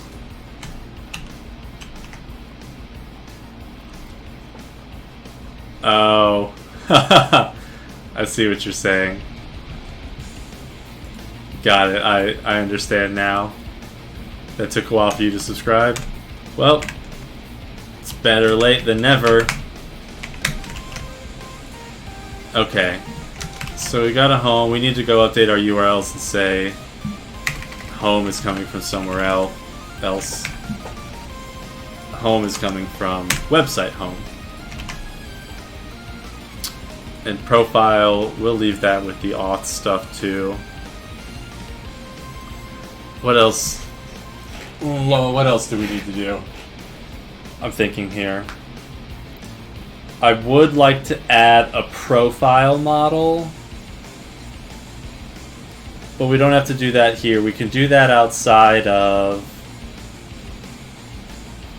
We can add a profile outside of the authentication module. We don't want that to be tied because that might be specific to each application.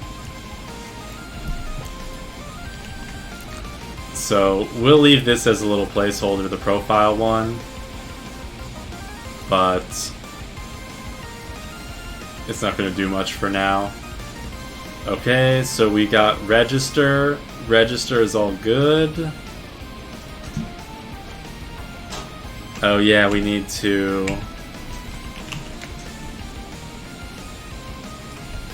So we also need to check to see if the user is already registered. Right? So...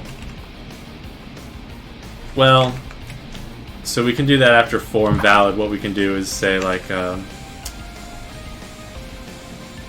register new user and pass it the form, and then if that errors out, well, let's actually do this. Well, hold on. What I want to check is the username and see if the username already exists. If the username already exists, then we don't want to register them again. But we don't want to send an error message that says, hey, that user already exists. So we're going to have to wait till the form is completely valid, attempt to register the user, and then if, you know, during the time that we attempt to register the username is already used, and then we can raise... Actually, we're not going to raise anything. All we're going to do is say... Or it's not even the username, it's the email is really what we should check, right? And if email is already registered, we're going to send an email to the user telling them someone was attempting to register their email. Then if it was them and they were already registered, they just get an email saying, hey, you're already registered, no big deal. If it wasn't them, then they get an email saying, hey, someone might have been trying to register something in your... and we'll say, if email is already registered and email rate limit is not surpassed.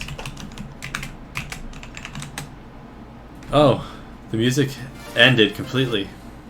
Let's bring it back. Alright.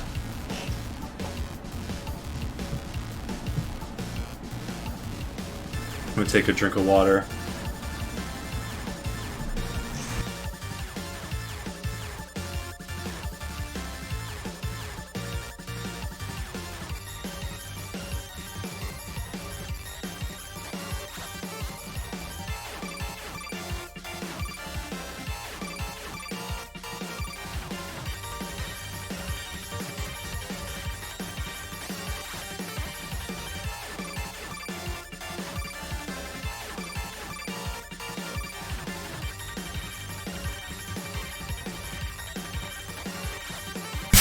Okay, so where were we? Registering the new user, sending email verifications. So the reason I want to do this is because I do want to allow local users to register. If we didn't build the register process, then the only way to create new users would be through an admin. The admin would have to log in and create users. But we want to allow users to register themselves, which is why we created the register form. And then, let me see, this still feels a little loud. Okay, then we create the register form to allow them to register themselves. And we do want to allow local registration as an option. And then we also want to support the social OAuth login. And we'll do the social OAuth login last. That'll be the last piece we do. We're getting there. We're almost done with the registration. We just need to handle the email verification and the actual registering and logging in the user. And so if registration goes successful, then we want to log the user in. Yeah, so everything I wrote down here basically.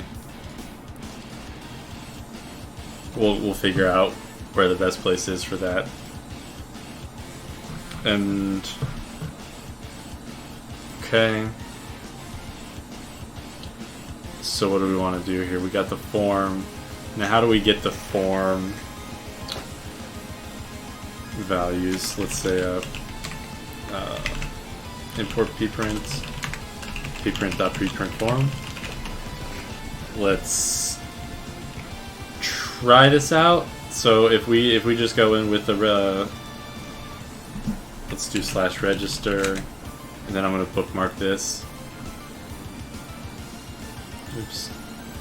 Okay. And then we'll give it a legit looking email, and we'll do passwords that match. Okay.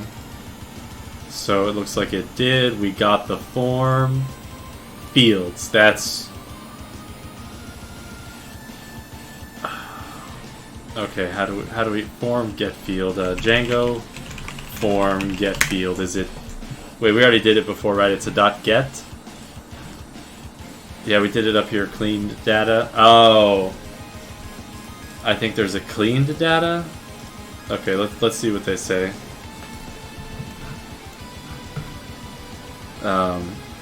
Form.cleaned data. That sounds right. The cleaned data is the proper data we want. So we got form, .cleaned data, and then we can check things like the email. So let's just try that, just to kind of make sure we're pulling data the correct way out of the form.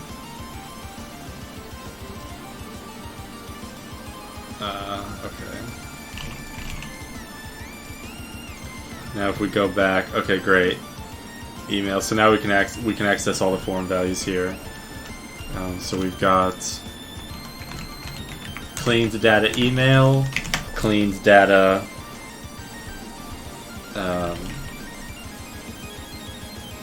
Should we even give him a user? Yeah, why not? We'll let him have a username too. So email username, first name, last name, and what else was there?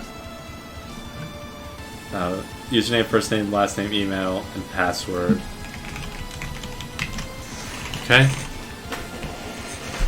And this is where we're gonna call like Django auth contrib, like create user or whatever it is.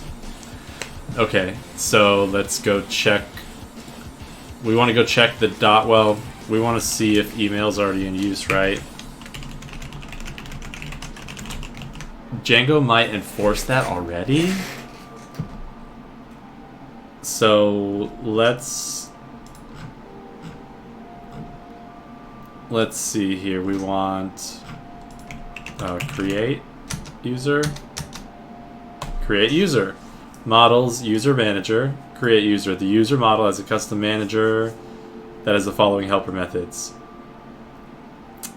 Create user.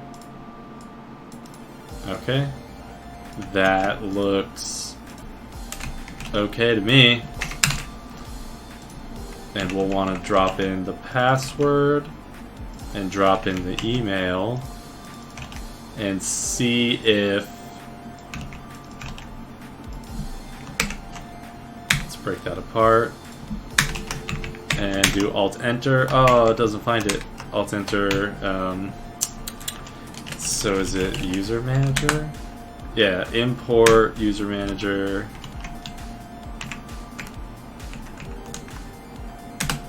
Okay.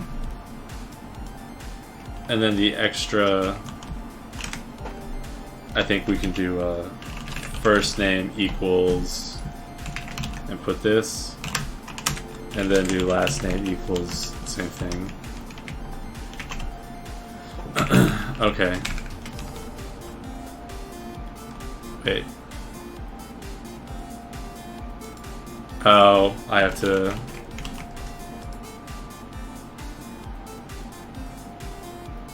Ooh, okay, so I gotta say user manager equals user manager, like that. Because it doesn't look like a static function. Okay. Now, do I need to pass user manager or anything in the constructor?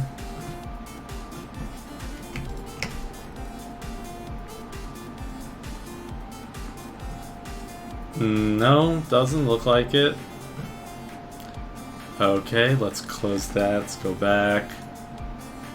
Go back, go back, go back, go back. Close, close, close, close, close.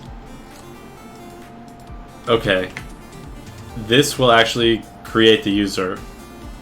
So let's open the database view, take a look at the user table, confirm there's only 2 users. And I'm going to go back here, I'm going to go to the register, and we're going to go ahead and register a fake user.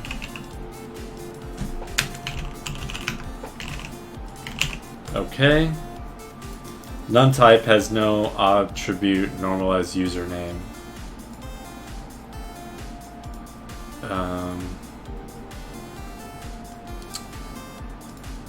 Okay. This is happening in line 70, line 52. Oh, let's see. No attribute normalized username.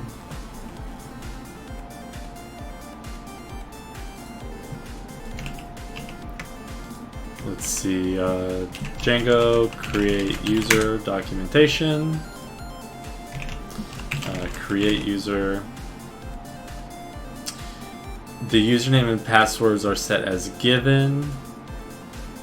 The domain portion of email is automatically converted to lowercase, and the returned user object will have isActive set to true. If no password is provided, set unusable password will be called. The extra fields keywords argument are passed through the user's init method. See creating users, for example. Oh. Yeah, I was doing it wrong. Okay. They have a good example there. Okay. Yep, doing this all wrong now. Let's do it like this. User.objects.create.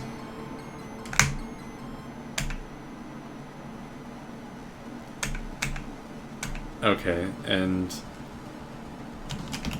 if it doesn't take the first name and last name, we'll have to update it afterwards, and we're going to say newly created user and import. And now let's do a little debug statement, print it out, make sure it works. Go back to the register page, fill it out.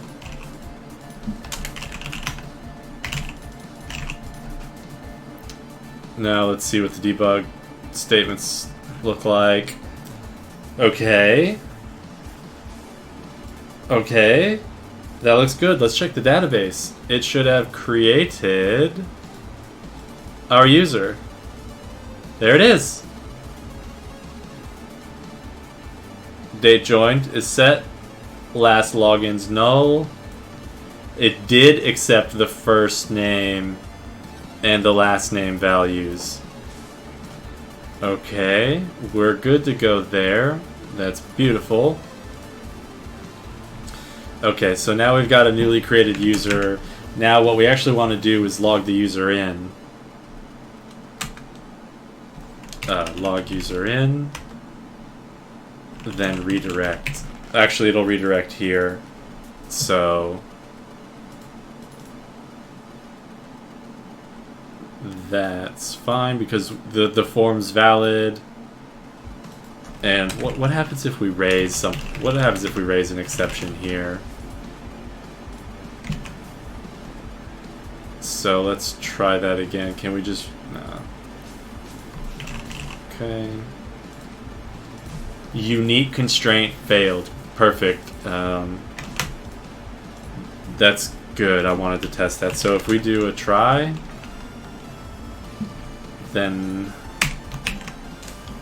I think we can do accept integrity error. Print username or email already exists. Now, which is it? Is it both? Okay, so the username can't exist twice. That's fine. What about the email?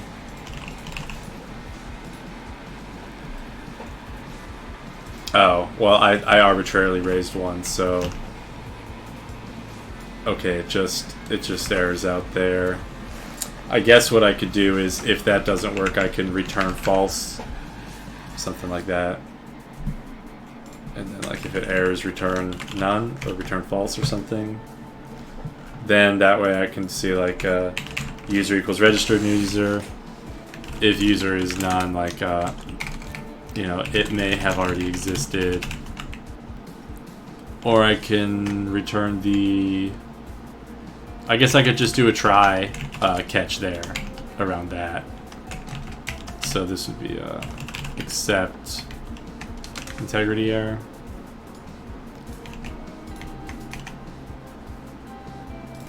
Otherwise, we can do login user there. I think that's how I want to do it.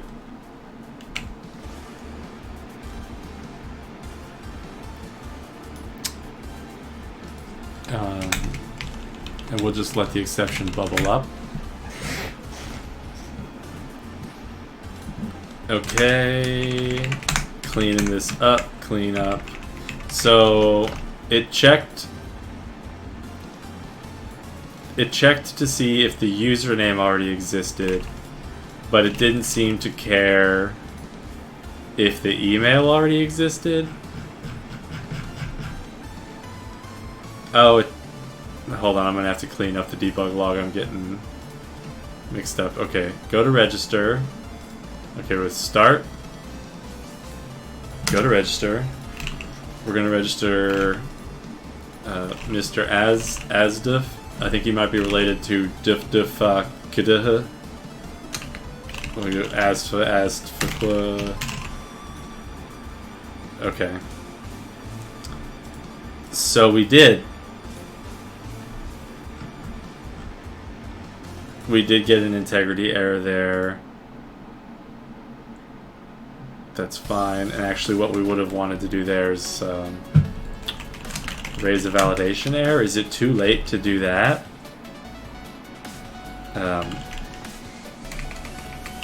Could not register. We'll just see if that works. We don't necessarily want to say could not register because we don't want them to know if the username's already registered. Okay.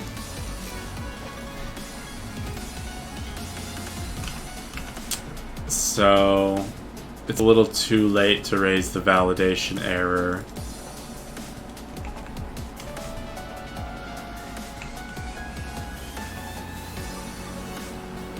So what do we want to do?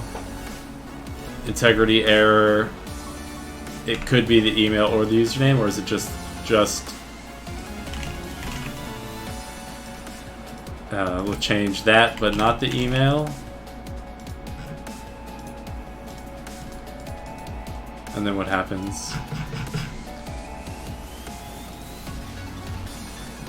Ooh, and then let's print the message. That's important. It's helpful.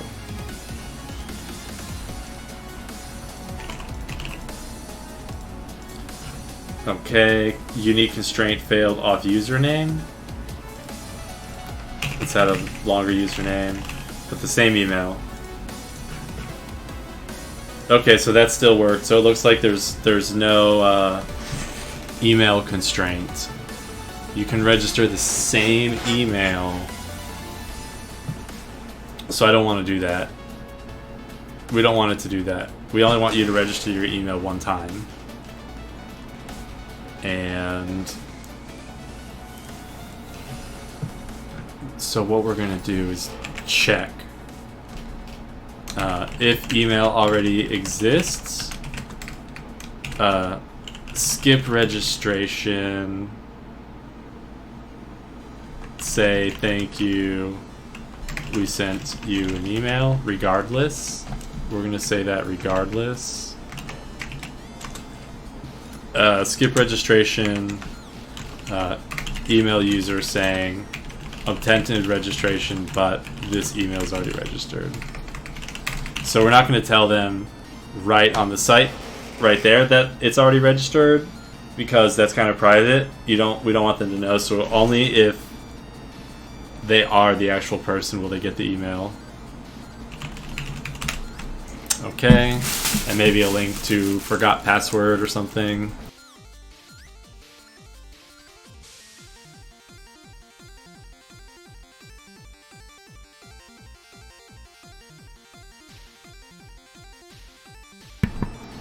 Okay.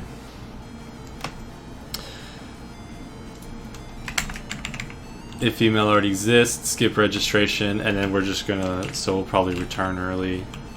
Return early? Skip, delete. Okay, so we need to clean up this registration and emailing and all of that. So I'm gonna take a real short break. I'm gonna go grab some water and give my back a stretch, and I'm gonna be back in less than 5 minutes.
Alright, I'm back.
Oh, sorry. I'm really sorry I left my mic muted there.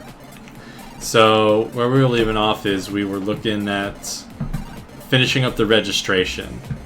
And to Square, we got the registration working at its core, but we want to send an email and we want to make sure that an email is not being used again.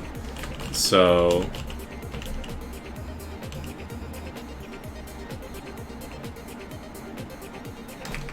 filter. Okay, which is the best way? If I guess filter is fine. And we're gonna say email equals form.cleanedata email. And we're gonna say existing user equals that, and we say if existing user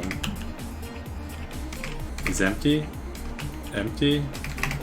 Okay, hold on. Let's do Django query set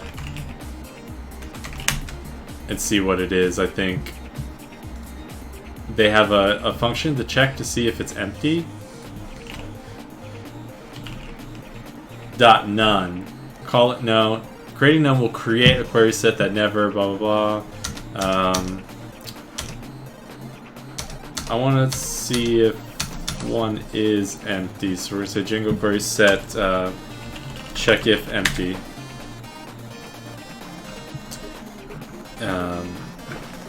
Exists, is that it? Is exists in here? There it is. Okay,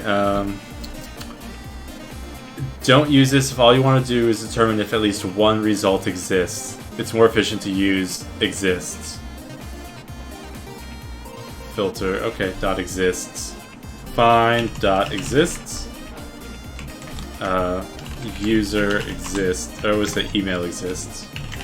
Email exists. Oops. And if email exists,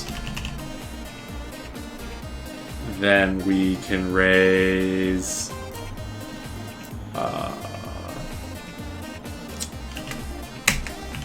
an exception. Email already exists, and then we can just, I think we can do something like that. Create a special exception. That way in here we can say except email already exists, and then we can even say well, where do we want to do that? Yeah, do we want to do that in the the form valid thing, or do we want to do it here in the register user? I actually don't want to raise the exception. I just want to email the user.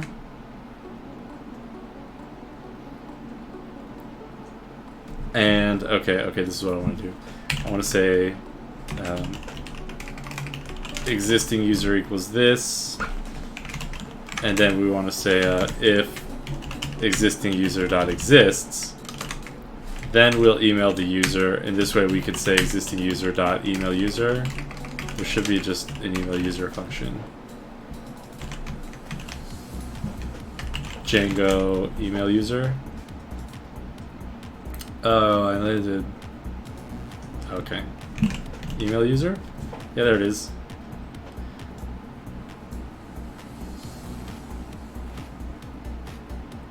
Default from email. Okay, that's a setting I want to add real quick. Default from email. I'll just comment it out. Okay. We'll see what it defaults to. And email user? No. Okay. If you do Control P inside the... No? Okay. Subject message. Subject message.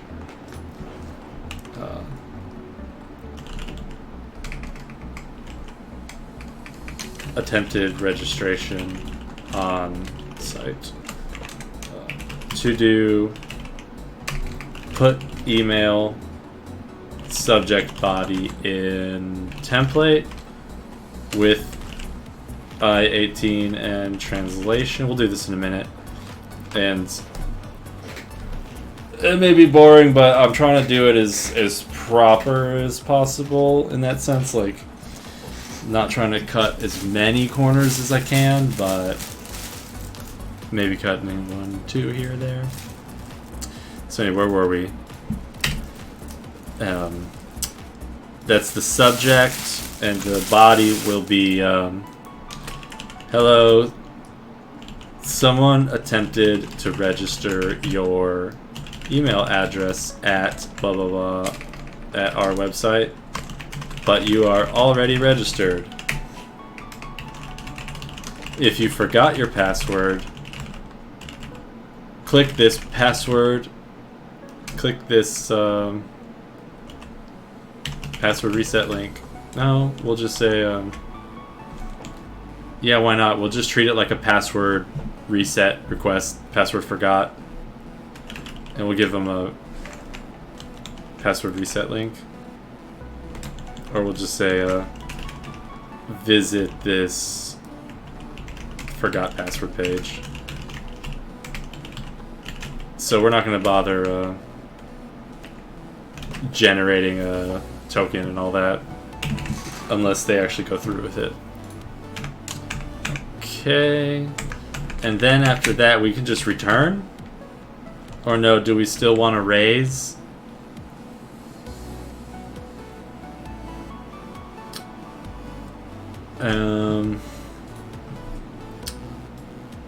So what do we want to do here? If that does exist, then we do want to I guess we could just return the user. No. No, we don't want to return the user. We do, because we do want to raise a problem, but a special problem. No, this is...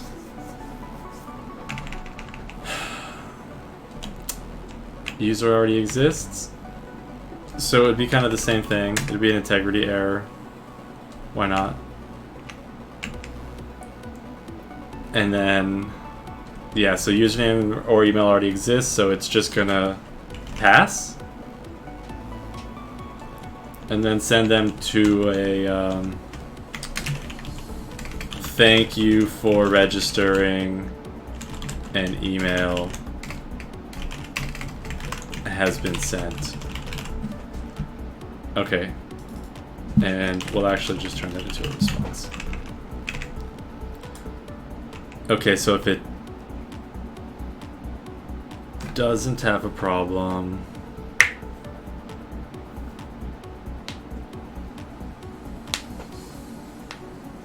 Well, I'm thinking now. Will they be able to tell? So if it's a brand new user and they register, are we just going to say thank you for registering, go check your email? Or are we going to log them in if they are legitimately a new user? Because at that point they would know that the account didn't exist. So maybe we should, at the same time we do the email verification, that's when we actually process the user and create the user and log them in.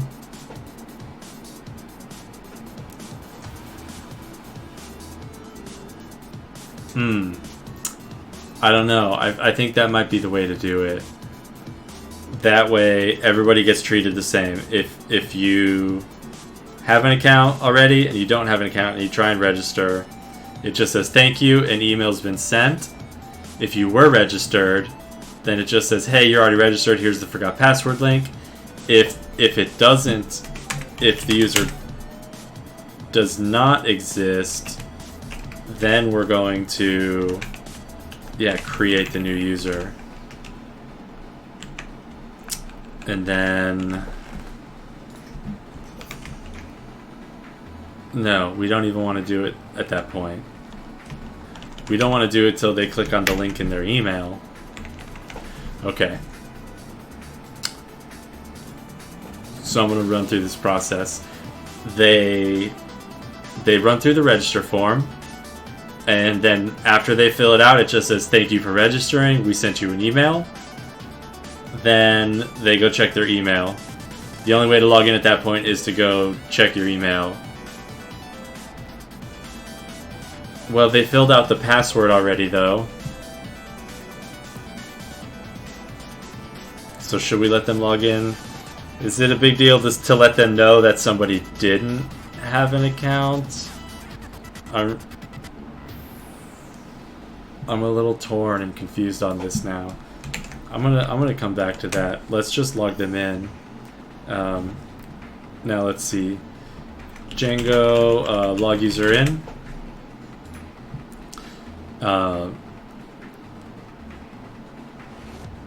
So login request user, that's how we do it. Login.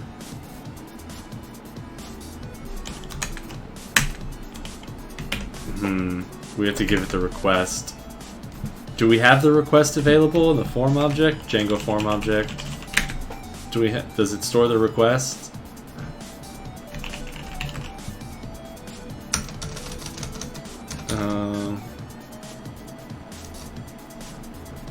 Where's the form request?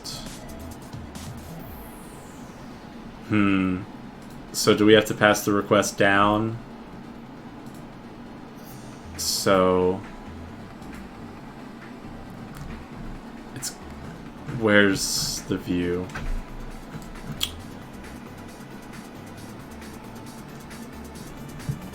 Now the request we need. Okay, so request user, but we don't have access to the request here. Oops. So why is that squiggly? Oh, indentation error. Okay.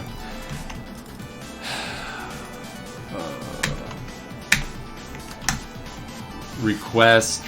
Okay, so can we pass the request here? And in that case, registered user is going to be a problem. So we'll have to pass the request here.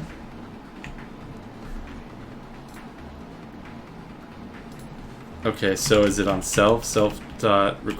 Boom, there it is. I think that'll work now.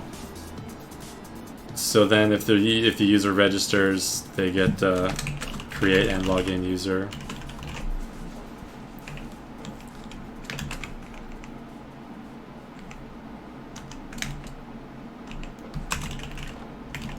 account's already existing. Okay.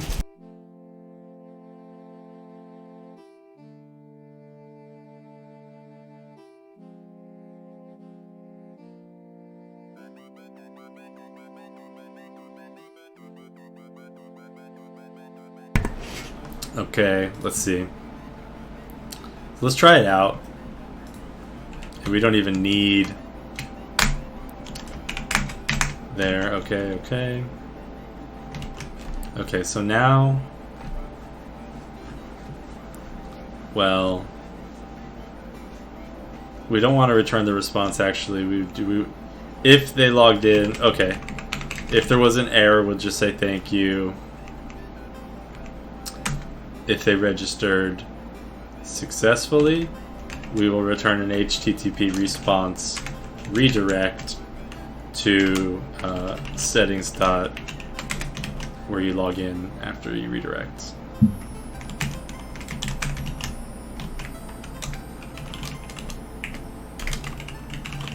Error when registering a new user, and print the message.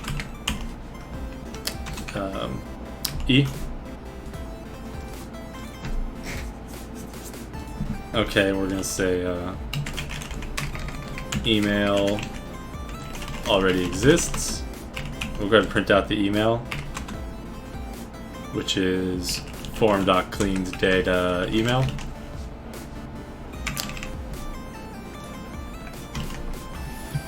Okay, new user is registered. New user should be, let's try it out. Register.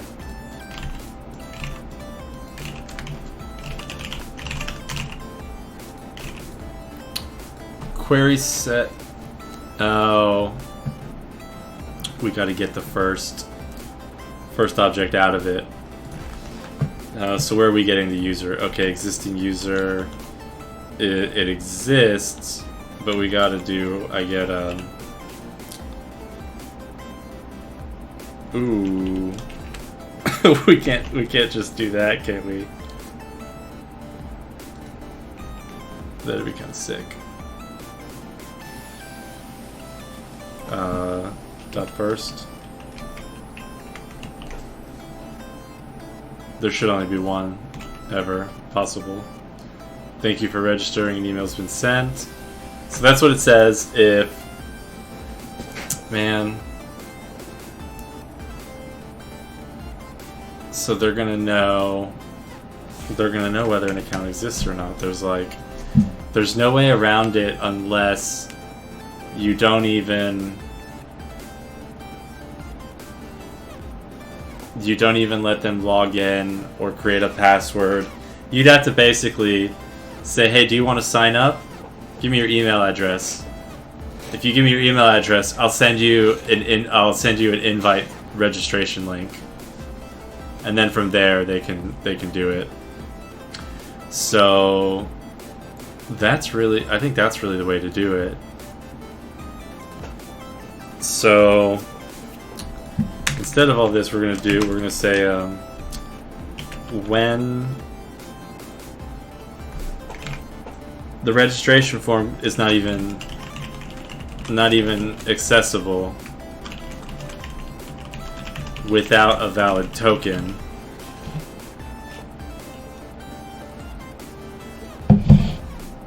And when someone wants to register, they only provide email address. And the reason for that is invite link, invite register, or whatever, a password reset if there already exists. Link with token is sent to the email address. We'll say further instructions and invite is there. Okay, and then they can avoid all that if they do the social login. If they do the social login, then we're already assuming that the auth provider trusts the user and has verified all that. And I think you have visibility to see if their email's been verified or not. So if you want to register locally, you have to fill out a form. That doesn't seem like good UX. It seems like people would skip signing up if it meant you had to fill out a form and give your email and then go get a link. I don't like that idea. That just seems like a really good way to turn people away from the site. So, we'll go with this. Let's try it out again. So in this case, it didn't work because the user I tried to create already existed. So all it did, we should see message. We should see an email yeah, there we go.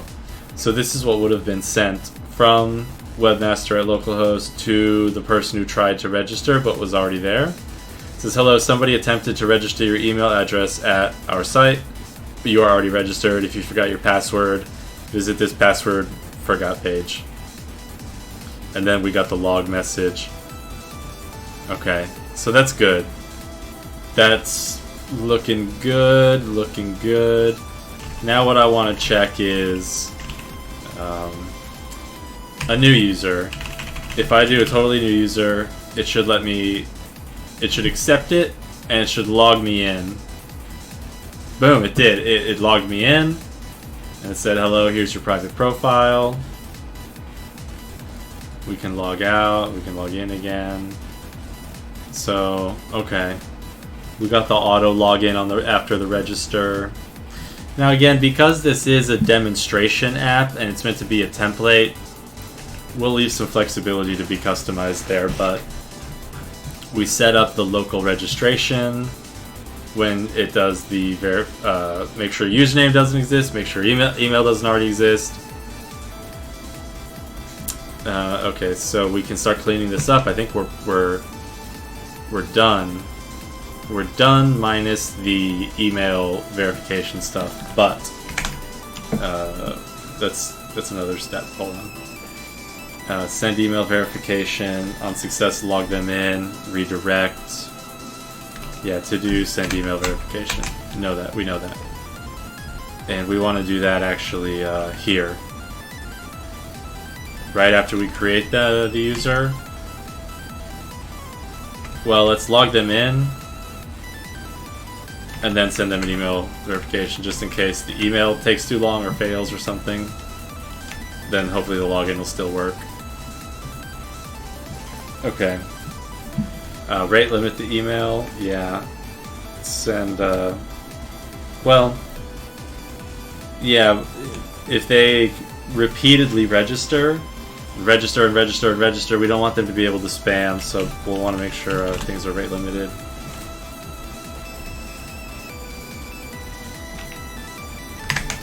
Okay. Okay, so I think this registration is good. So we have a solid workflow that we can do. Like we can create new users, and this is going to be like my final test user that I make before we move on. I go ahead, register. Okay, we'll save it. Cool, it logged us in. Log out. Log in again. Log in with that user. Oh, something failed there. Please enter correct username and password. I did. Okay, let's see. Let's go to the database. Open up this table and let's first refresh it and make sure it looks good. And so what we should see is, okay, that's the user we just created. Test user, first name, last name is active. So everything looks good there. It set a password. Now, that it didn't like it, so let's try password reset. That'll be a good way to test this. Okay, so, not password change. Yeah, password change sends you to login, so we'll do password reset is what I wanted. And the email was, yeah, test user. Yeah, reset my password. We've emailed you instructions, so now I should check in my console. We should have an email that only gets printed out to the console for debug. Now if I follow the reset link, Okay, so I'm actually gonna try and generate a new password, like a decent one. That way there won't be any problems with the validation. Test user update. Okay. Log in. Okay, something is wrong with the login. Oh, it wants the username, not the email. That's what's wrong. That's interesting. I'd like to make it take both. We should make it take both, right? Because we guaranteed that they would be unique. Oh, you know, yeah, it kind of makes sense now. So, out of the box, they allow you to register multiple accounts with the same email address. So, you can create different usernames. The usernames have to be unique. But you, as an individual with one email address, would be allowed to register multiple usernames. So that's the out-of-the-box behavior, but we didn't want that. So what we did was add in a check when we create the new user to make sure that the email doesn't already exist too. Now we could have done it at a database level and put the constraint there, but we'd have to modify the core modules migrations, and that's more... I'd rather leave the core contrib module alone so we don't lose future updates. So, okay. We guaranteed that there's only one email for each user, so we should allow login with username or email. So I wonder if that's already supported as an option. So I'm going to go check out this login view. And I'm going to expand everything. Go to login view.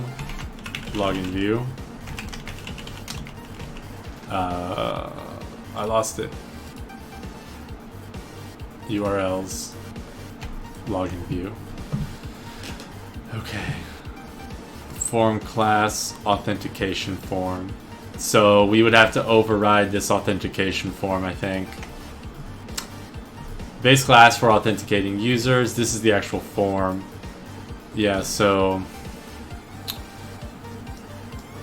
in it we want the clean functions. If username is not none and password, get invalid login, confirm login. Okay, so now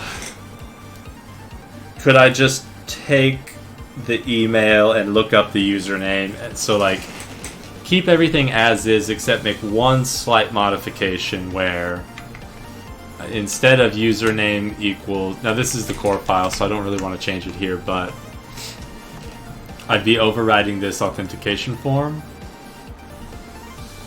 And then in the clean, the change would be username equals... Well... If username had the @ like if @ in username, then it's an email, and look up email too, or like if you look up... I'm not going to do it now because it's not important, but you would say if the username wasn't found, just fall back and see if it matches an email, and then you could use both to log in that way. But I'll leave that to customization for people who might need to do that. Okay. So we're done here, done there. These to-dos are not in scope today. I'm not going to set those up. So the last thing I'm going to try and look at here is... we've already got a lot done in case anybody just joined. To recap, we set up the whole Django app and we built a custom authentication system. Well, we used as much as the core as possible, but we overrode all the templates, and we kind of got our own. So we used the Bootstrap template, and we got our own register. We had to make the register functions we tied in login and log out and password reset into the core. And we got the registration, the login, the logout, all that stuff's working. So the last thing I wanted to do was look at social auth. So I'm just going to do a quick search and kind of see what's out there first.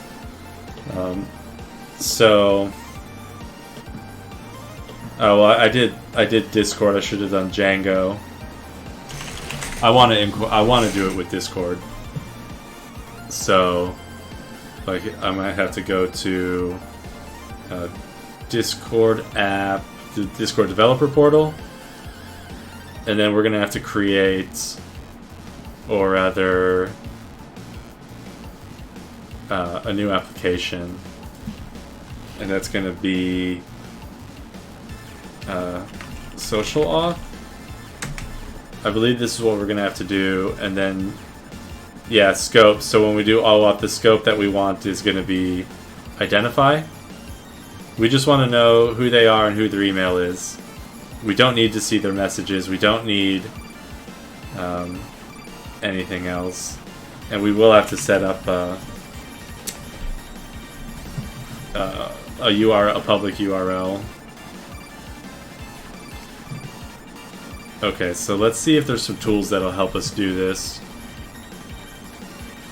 Social auth for Discord. Wait, what is this? Drupal? Oh. Wow, the Drupal site looks a bit different now. Python social auth. Social app Django. Let's see. This is the Django component of the Python social auth. It implements the needed functionality to integrate social auth core in a Django-based project.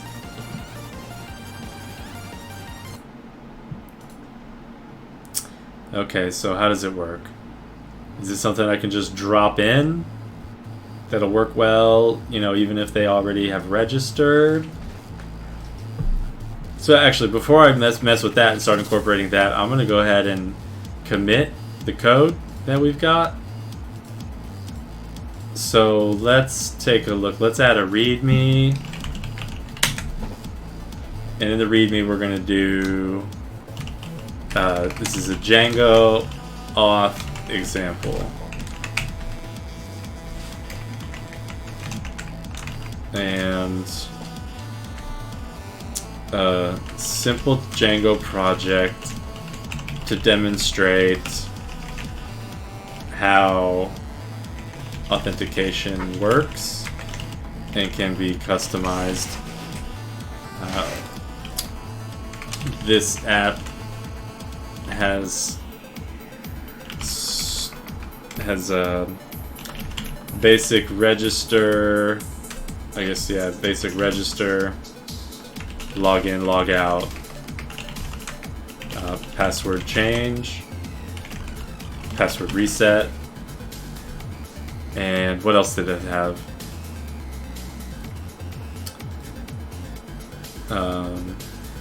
Registration. Did I cover that? And a simple profile page, kinda. I'm not even gonna mention that part. Functionality. Okay. Just gonna have my email at the bottom.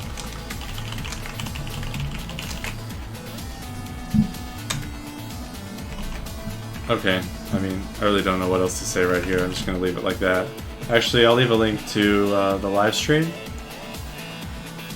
That way, I don't know, anybody in the future might be able to watch this and get all the details.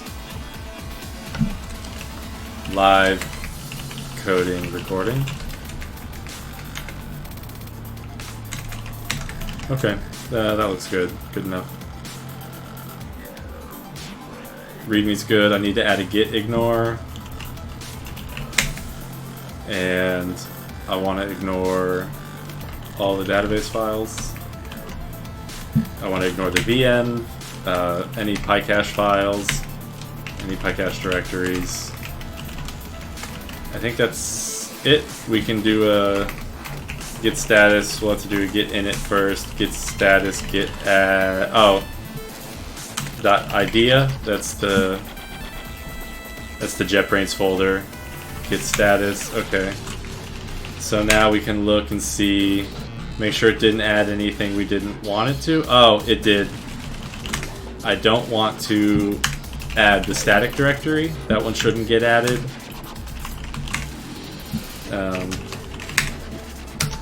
So let's see. Website, everything in there is fine. Manage.py. Authn. Authn is basically the whole bulk of everything we did. Website is just a simple front end. Just a very simple app that adds a couple templates. And then the core. Actually, I want to ignore...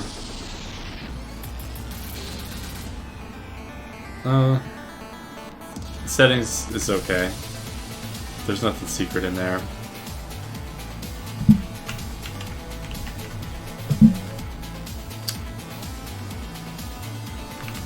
Okay.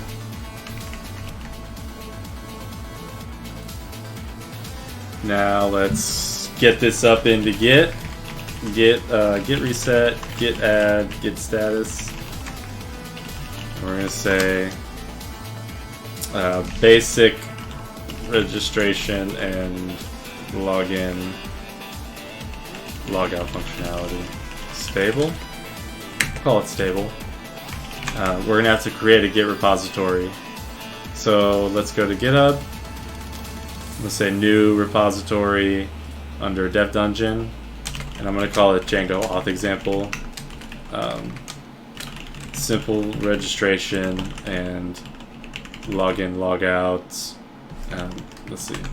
Simple registration, login, logout, password reset, and password change functionality.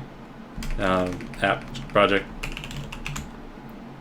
as a reference or template for larger apps projects. We use the Django terminology there. Projects is the whole thing. Apps are the little modules. Okay.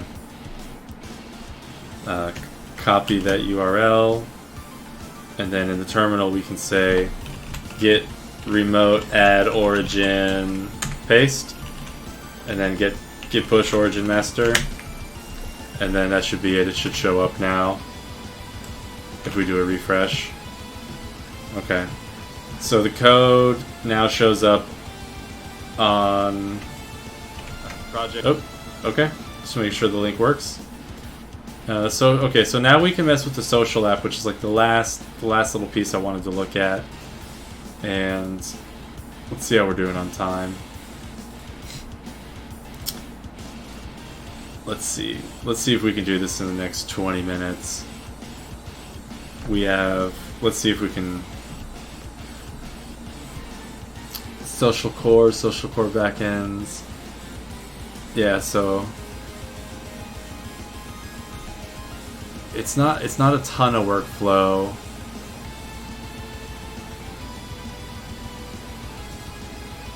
Let's check out this one. Oh, that one hasn't been touched in years. Deprecated in favor of this one. This one hasn't been touched in years either. Is there a newer branch? No. Deprecation notice on that one too. Okay. Yeah, let's clear up some windows. Let's go to Django social auth and see what options we can find again. So we might just end up building it ourselves because I don't trust stuff that's several years old. I'd rather build it myself. And you can tie it into your normal. You can tie it into your normal database system. So like, you could subclass the user class that's provided and add more fields to it. And then you will extend the table there. The other way to do it is to add a second table and just link it to the user, which is kind of the way I prefer to do it depending on the situation, but in most cases it would be create another table called profile and then put all of the custom stuff that's related to your site and just have a foreign key reference to the user object. And then you can store the social auth information that way, so when someone logs in with the social auth, you can make a normal user account tied to that email address and set, you know, the email verified accordingly to whether it is in the auth provider data. And then in the profile you can say like social login accepted from, and you can just record like, oh, they've logged in, they registered from Discord and I trust it. You create an entry for that, say confirmed Discord for this user, and then when they try and log in again, it should be, you should be able to tie it right back to the same user object. But let's see what they do. Let's see if this looks any good. Python social auth.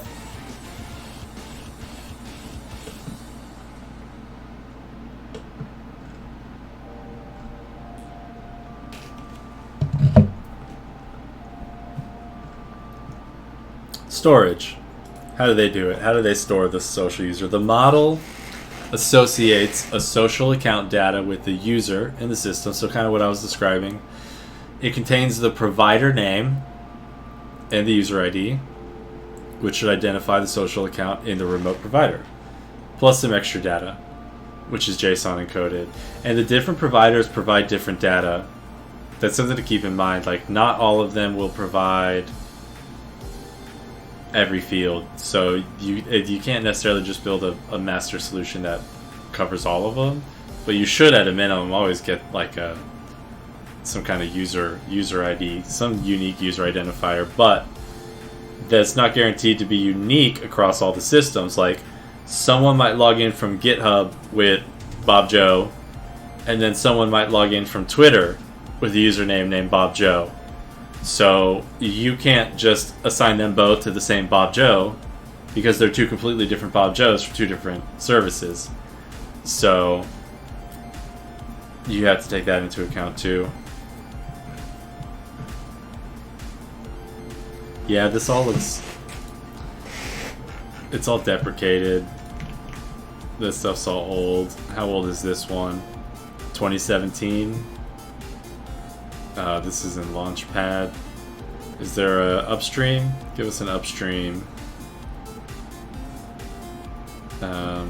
Is there a homepage? Give us a homepage. Come on. I'm not seeing... yeah, I'm just getting out of there. This guy has a good website. I've come across... oh, his face looks familiar. He has some good Django stuff. I've run into it a few times. So yeah, this is saying social auth app Django. Let's just kind of get an idea for how they architected it before we build ours. Django contributes social Django, yeah. Okay, what did they do? So new table, related name. Okay, so they just store another table that had two basic fields: the provider and the user ID. And I guess you need a third field, which is the foreign key to your user. So you'd have a table that just says Discord, Bob Joe, user ID 25. And then there'd be a second entry that says Twitter, Bob Joe, user 999. Okay, so that makes sense to me. It's pretty straightforward. Update the middleware classes. What do you need there? So they're adding the middleware. Let's see. You may not need any special middleware. I don't know if that'll be necessary, because you only need, once they first log in, to link the session to the user, and then once it's linked, you don't need to look it up every time. I'm just browsing through, seeing how they did it. Now, I've done this before, just not specifically with Django. So, yeah, all this stuff just looks stale. Does this one have a date on it? Yeah. Oh, this one's not too old. Social auth app Django. So is this is the one we were looking at? There's a build. There's a Jenkins. Let's see how that looks. Oh, build unknown. No.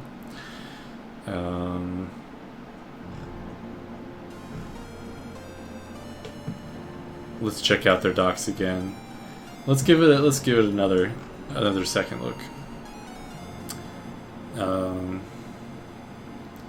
Storage.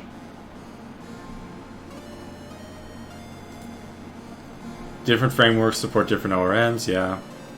Storage solves the different interfaces.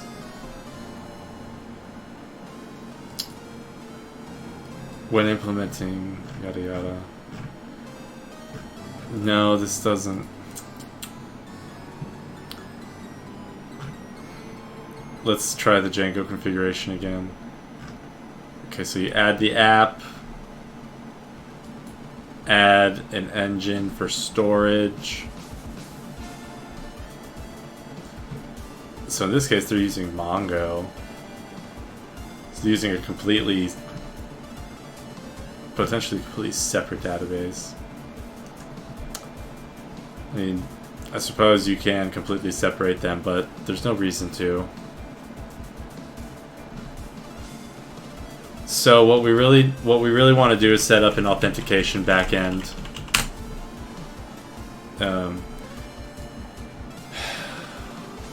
So let's see, if we go to the settings,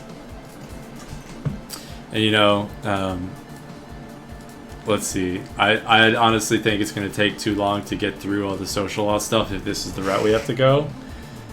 It did take me a bit longer to get all of the other stuff worked out. So let's take this a little bit further, but I'm probably going to wrap it up in about 15-20 minutes. But I'm going to map this out. So in your settings, you can set the installed apps, the middleware, the templates, databases, but I wanted to set the authentication engine. By default, authentication backends is set to model backend. Okay, so we're going to want to override authentication backends. By default is set to model backend, which is what we're using now. I'm using a normal Django model, database model, right here to check authentication. So when they send in username and password, we're using that model backend. So we want to extend that, and we want to add our own. We want to add, where should we put it? We'll put it in authn. We'll make a folder called backends. Authn.backends, and we'll call it social backend, social auth backend. Sure. So if we alt enter, it doesn't give us a create, but we can do this. Oh, that's not a folder we need to create. We want to create a module, which is a file called backends.py. You'll add it to Git, yeah. And then we want to create a class, and we probably want to base it off a default or a subclass, parent class. Writing an authentication backend. Here we go. An authentication backend is a class that implements two required methods. Okay. I can implement two methods. Watch how fast I'm going to do this. Okay. And authenticate pass. Okay, I'm done. I just implemented 2 functions. Am I done? Okay, so you got to implement get user and authenticate, as well as a set of optional permissions related to authorization methods. And since that's optional, we're not doing any tricky ACL stuff here. Can skip that. The get user method takes a user ID, which could be a username, or database ID, or whatever, but it has to be the primary key of your user object, and returns a user object. Okay. Okay. So what that is going to do, we're going to get user ID will be the database ID of our user object. Our database ID primary key, just to be very clear. And then what we'll want to do is look up the user ID and identify their social login, and then return, I believe, this is my understanding so far, return the social account info. The authenticate method takes a request argument and a credentials as keyword. Most of the time it will look like this.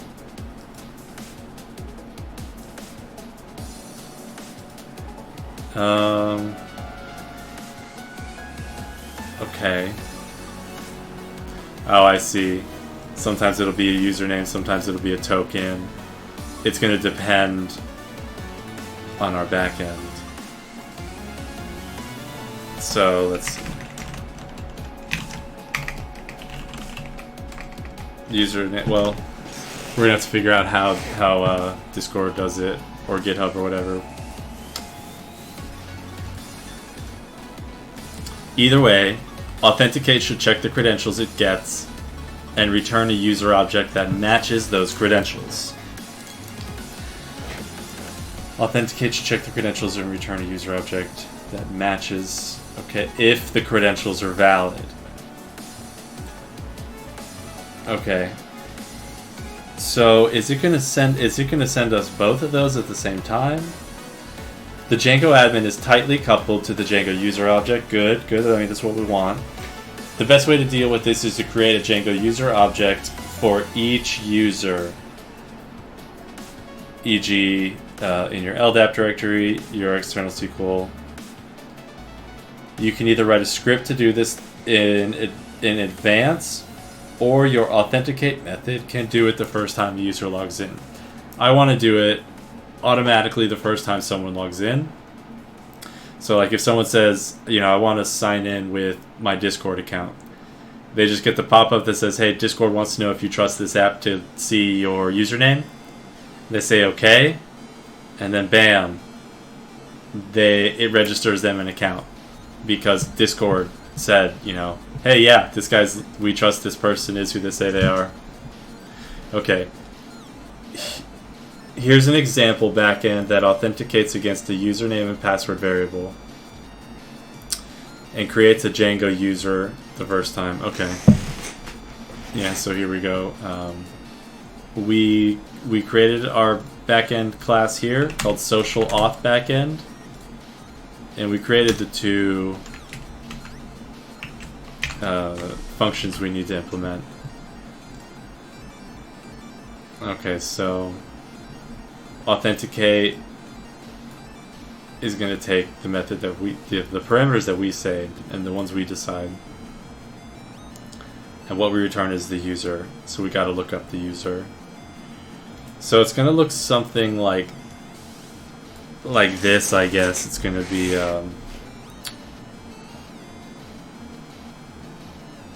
Oof, I gotta look up how it does with it. So it's gonna be something, we're gonna get like a user token. We'll just call it that for now. So we're gonna get the user token like from Discord or whatever. Discord's gonna say, hey, here's Joe Bob. And we're gonna say, okay, thank you for confirming. Look up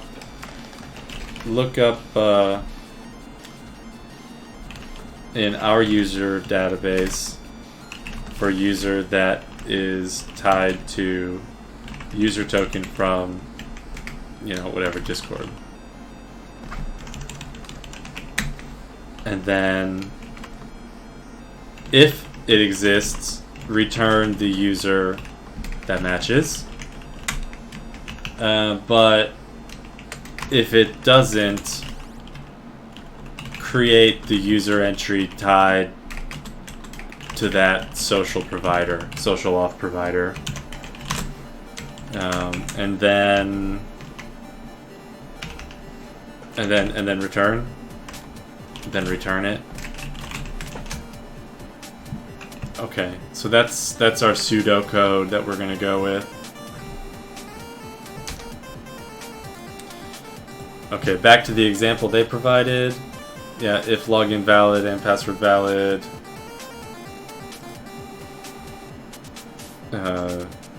Create, otherwise return, other than get user. It's just a simple lookup. I mean, that's all I'm going to be doing. I'm not going to be doing anything special there. Right? I mean, let's see, yeah, we need to import the user. Maybe static? No, thanks. Okay, so handling authorization in custom backend. Authorization, that's something different. That's permissions, not authentication. Authentication is just verifying who they are. Okay, so let's do a social auth login example. Doesn't have to be. I'd rather the one that's kind of a generic example anyway. No, so I need to look inside the source code for this again. No thanks. Look at all these pop-ups. Shoot. Okay.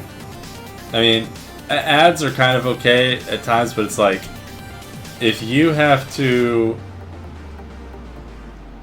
actively work to push ads out of your way just to see the content, that's obtrusive. That's too obtrusive.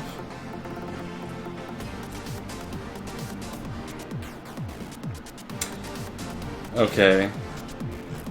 I need to see their code. Where is it again? Okay. OAuth example. So we need to add the OAuth hookup like right here, right in here.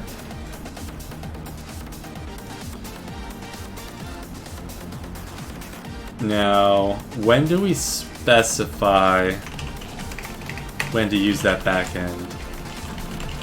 Because you can use multiple ones, so I guess it's going to start in the list from the top, using all the credentials provided. Specifying authentication backends. Behind the scenes, Django maintains a list. Let me go up a little bit. Customizing authentication in Django. The authentication that comes with Django is good enough for most common use cases, but you may have needs not met by out-of-the-box defaults. Customizing authentication in your project requires understanding what points of the provided system are extensible or replaceable. Yeah, okay, authentication backgrounds. You can extend the default user or substitute a completely customized model.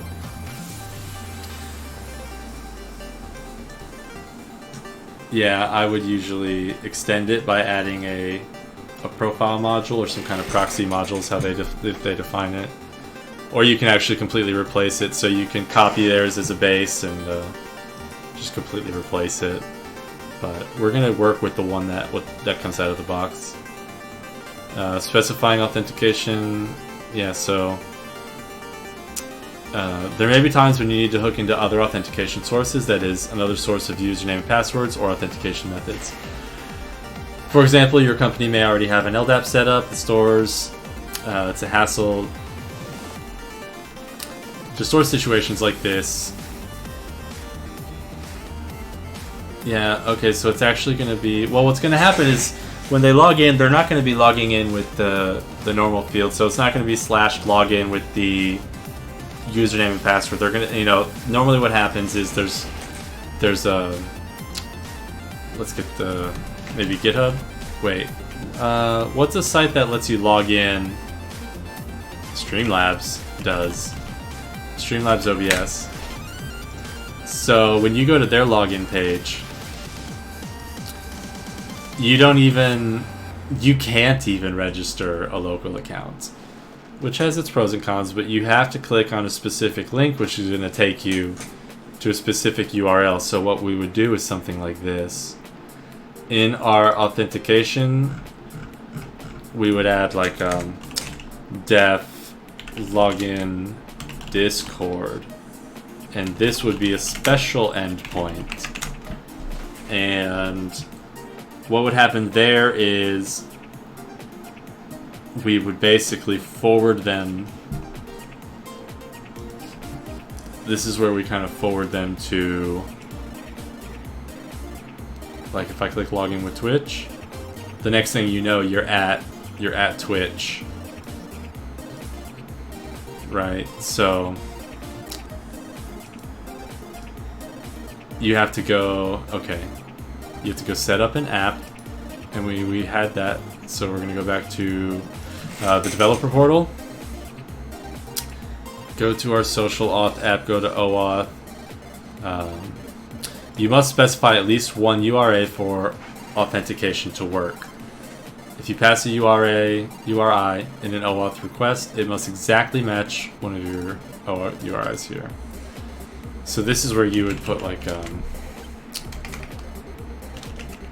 yeah, it would be your server.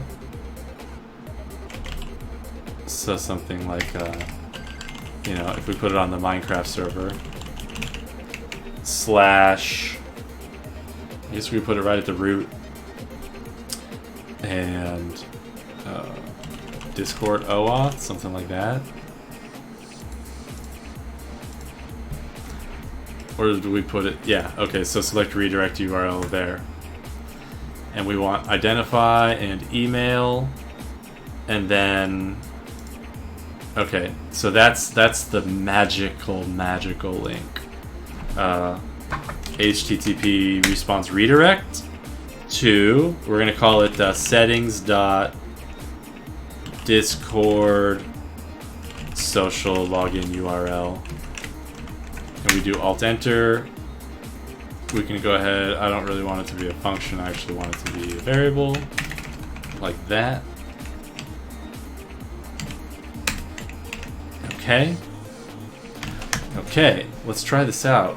URLs, we're going to do login, login Discord. Login / Discord. And we're going to go right to authn.views. Actually, no, let's just do, what did I just call it? Wait. It's in the views. Login Discord. Login Discord. Alt enter. Import. Name equals login. Let's see. Is there a standard? Is it hyphens? Yeah, with underscores. Login Discord. Okay, now we've added a Discord login URL. Let's go back to our base website template. And let's add a login URL.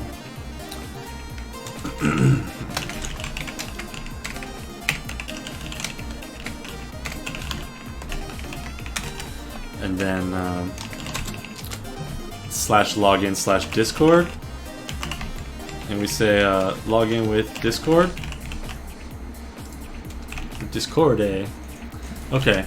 So once you have a login with Discord link that we're going to be able to click on, we have a URL routing to the Discord login, and then we have a view to handle that. And basically all we're doing, well, I suppose we could have just linked directly there instead of bothering to do a redirect. That, I think that was completely unnecessary. But let's take a look. It's okay. At least then you can track how many people tried to log in with the social lock. So that information might be nice. So let's see. Are we logged in? We are not. So it wants us to log in. No, well, let's log in with Discord. Didn't return an HTTP. It returned none. Hold on. You have to return objects at the end. And this class is broken, so that's okay. Go back. If we go back and hit refresh, it forwarded us to Discord. And it said error. I think it might be because our redirect URL that we gave it is not up. So where is it? Application social auth.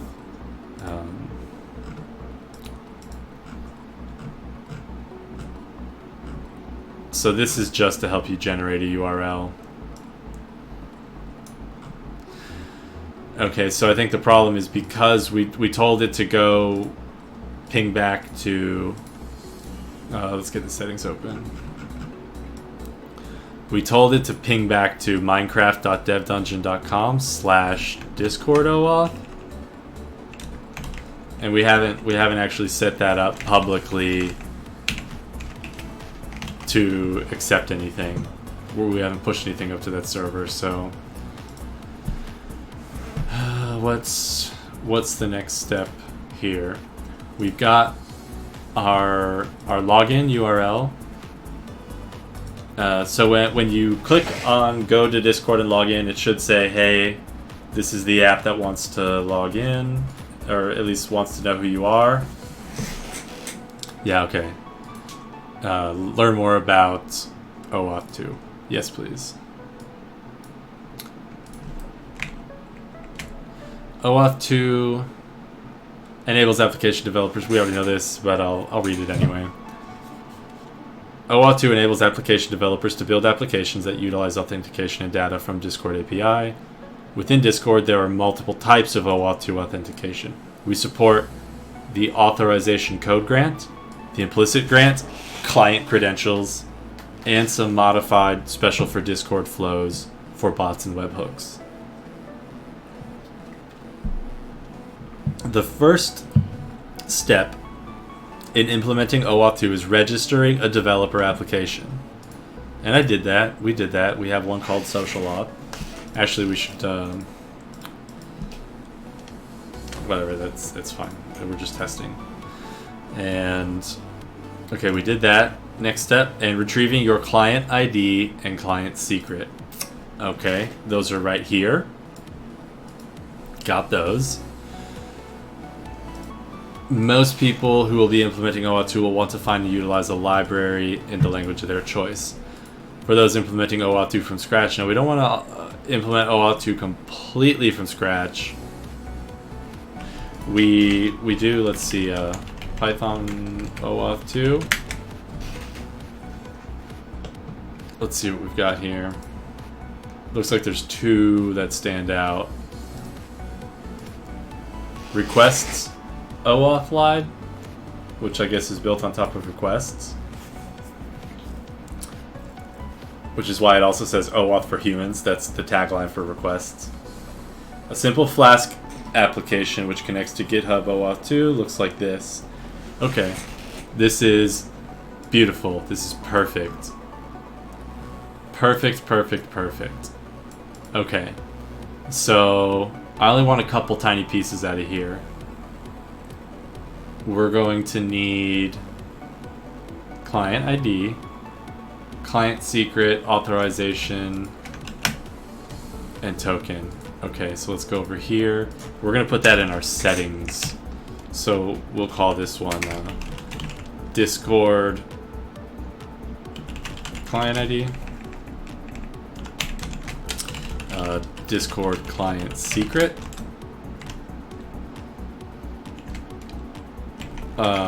Discord base auth URL. And Discord token URL.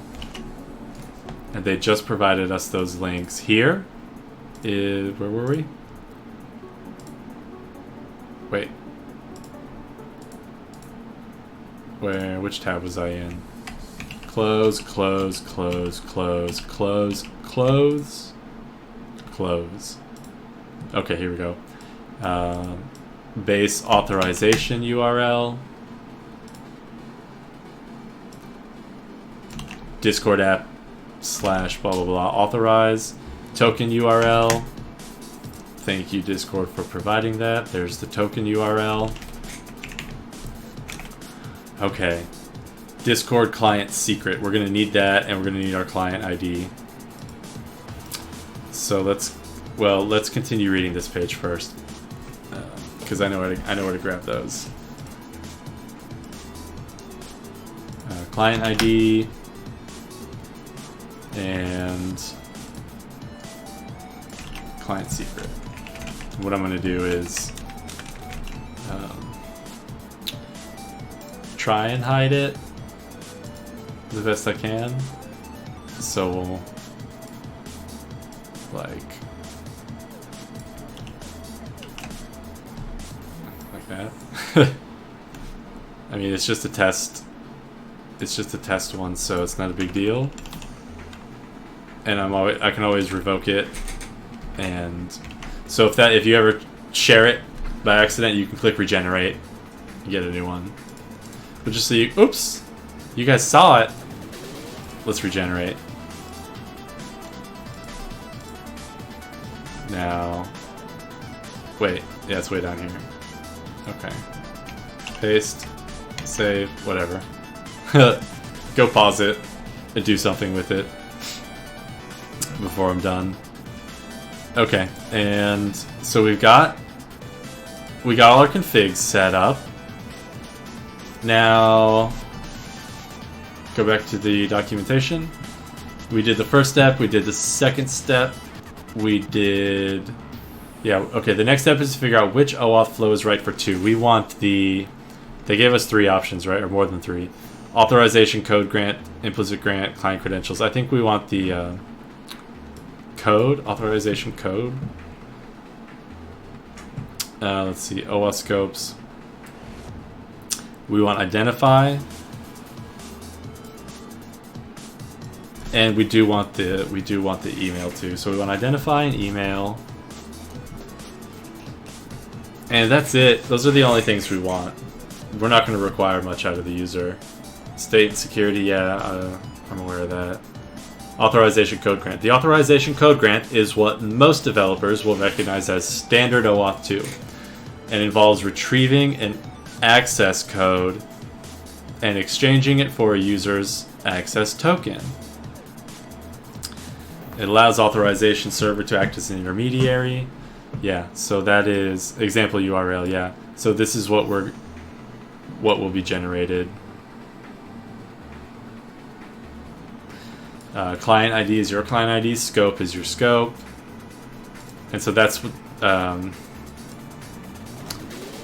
long login URL that we created here. This Discord social login URL. that is this. Well, that step. And then, okay, yeah, so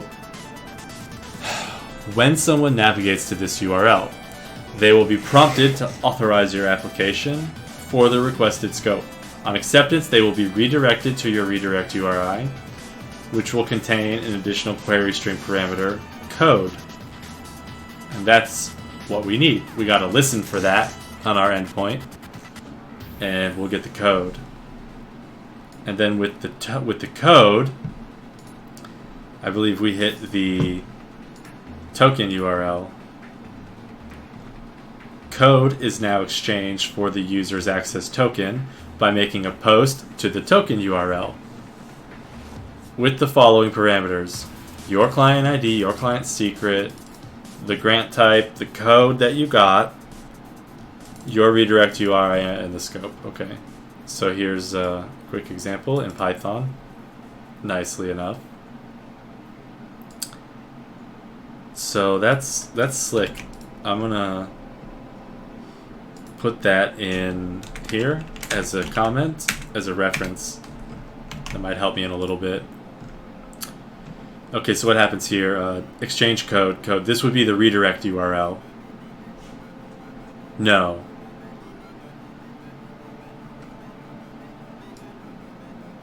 Yeah, so this would be the redirect URL.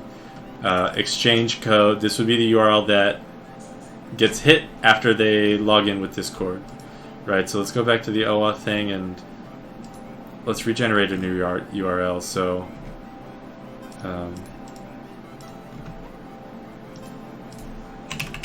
minecraft.devdungeon.com/Discord OAuth. Select that one. So if we copy that, we should, if we go there, be presented with the login screen. So something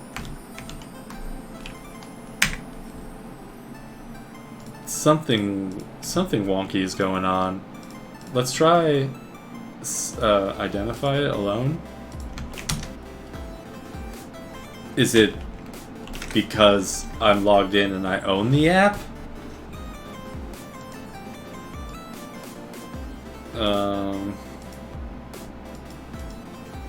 Or is it because my redirect URL is broken?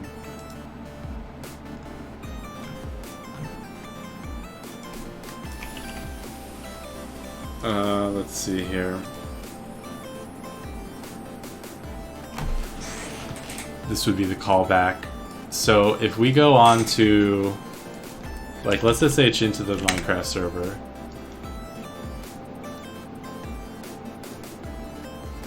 And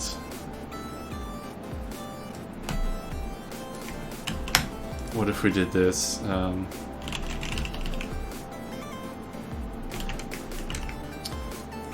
Vim Flask OAuth. We put it in there, but we're gonna have, oops, we're gonna have to fix it up.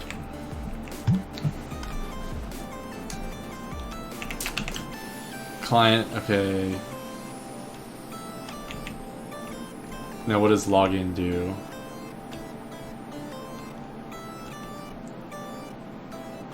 Okay, that just redirects them. Authorization URL state, GitHub URL. Okay, all that does is generate the login URL.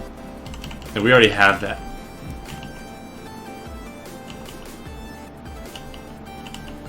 Right, so all we need here is the Discord OAuth.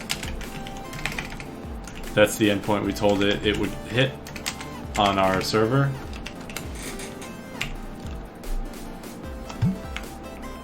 And then it's not going to be GitHub, it's going to be a Discord with the client ID. Oh. You know what? Oop. Too much? Too much? Okay, I gotta copy and paste it again.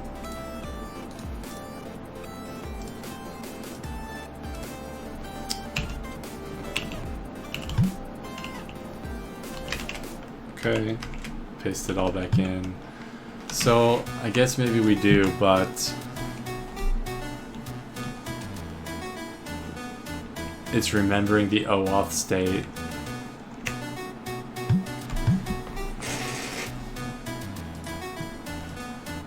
Yeah, so in order to make this part work, I'm gonna have to push this up to an actually public server. But let's see if we can just understand what's going on.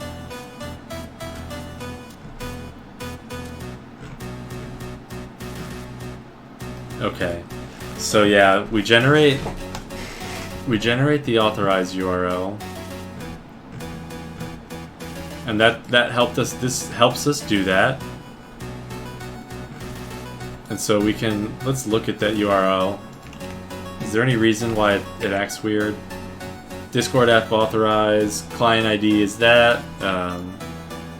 Okay, and redirect URI. That's okay. And response type equals code. Yeah, that's what we want to cope. And scope equals identify. So the only reason I can see this not working and not being happy is because it's unhappy with the URL not working. So let's actually start filling out this stuff. And it's not callback, we want Discord OAuth.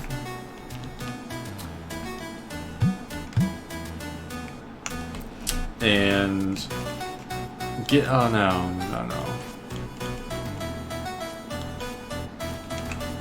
We don't want this GitHub stuff. Where's it pulling GitHub? Oh, that's just the name of the OAuth session.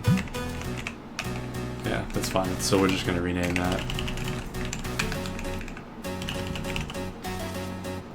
So all the rest should be the same because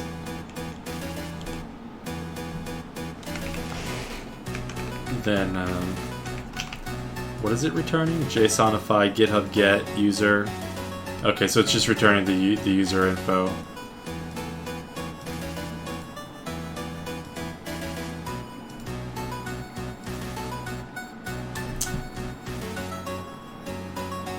Okay. Let's see if I can find Discord, Python, OAuth. Discord OAuth 2 example. Let's look at theirs. Scopes. Yeah, we know that.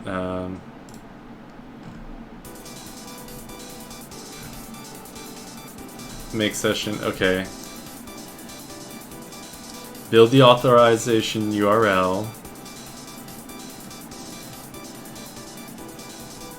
Redirect. Okay, that's what we do. We're redirecting to the login URL. And then we created the callback. We just haven't pushed it up, but what lib are they using here? Okay, so they're using requests OAuth lib. Good, that's the one we were just looking at that I seem to like so far. So where is it? Not make session. Maybe we do need to do that part too. I didn't do that. Creating the session first. To remember them when they come back. Yeah, that's going to be important. And the callback, that's the next big piece. And so that's going to be just using the OAuth library to make the call with all the variables that we have. Now this one is... Okay, yeah, Discord, load up Discord. User equals discord.get / Oh, okay, that's where the URL is. I was wondering where... So they tell you that the scopes allow you access to different URLs. I didn't realize that that's quite literally the URLs that they're offering. I thought they were just kind of like, yeah, see. So then you would be able to query these things and get the user information. Okay. So what we've learned about the social auth is that the packages that Django has available seem, the Django integrated ones, they seem to be a bit out of date and all deprecated, even according to the authors. There's a really nice library that is called Requests OAuth Lib, and it's an OAuth Lib built on top of the Requests library, which is an awesome lib. So they provide a nice interface for accessing OAuth 2 apps and authentication. So that's the route I'm going to go. I'm definitely going to use this Requests OAuth Lib. I'm going to link that here in the README. Useful links. Okay. So I'm going to use that, and then we're going to finish tying it into the social auth backend that we customized. So that's going to be it. Oh, how did you make the fox sync with your head? Is it written? It's called Face Rig. Sivan Fox. It's called Face Rig. Okay, so we've been going on for almost 4.5 hours now. I'm gonna have to call it a night. I will be able to finish this next time. I think I'm probably gonna do a different topic tomorrow, but I might finish this. I'm honestly not sure because this probably won't take enough time to finish by itself. But thank you all for joining. Sorry we didn't get to finish, but we did build a nice stable. And if you go to GitHub Dev Dungeon, we did push the stable Django auth example before we started hacking in the social auth. So this is nice and stable. It's a great starting place for doing Django apps. So I'm gonna call it there. I really appreciate everybody who came out to hang out and chat and watch. And I'll see you guys tomorrow night. Good night.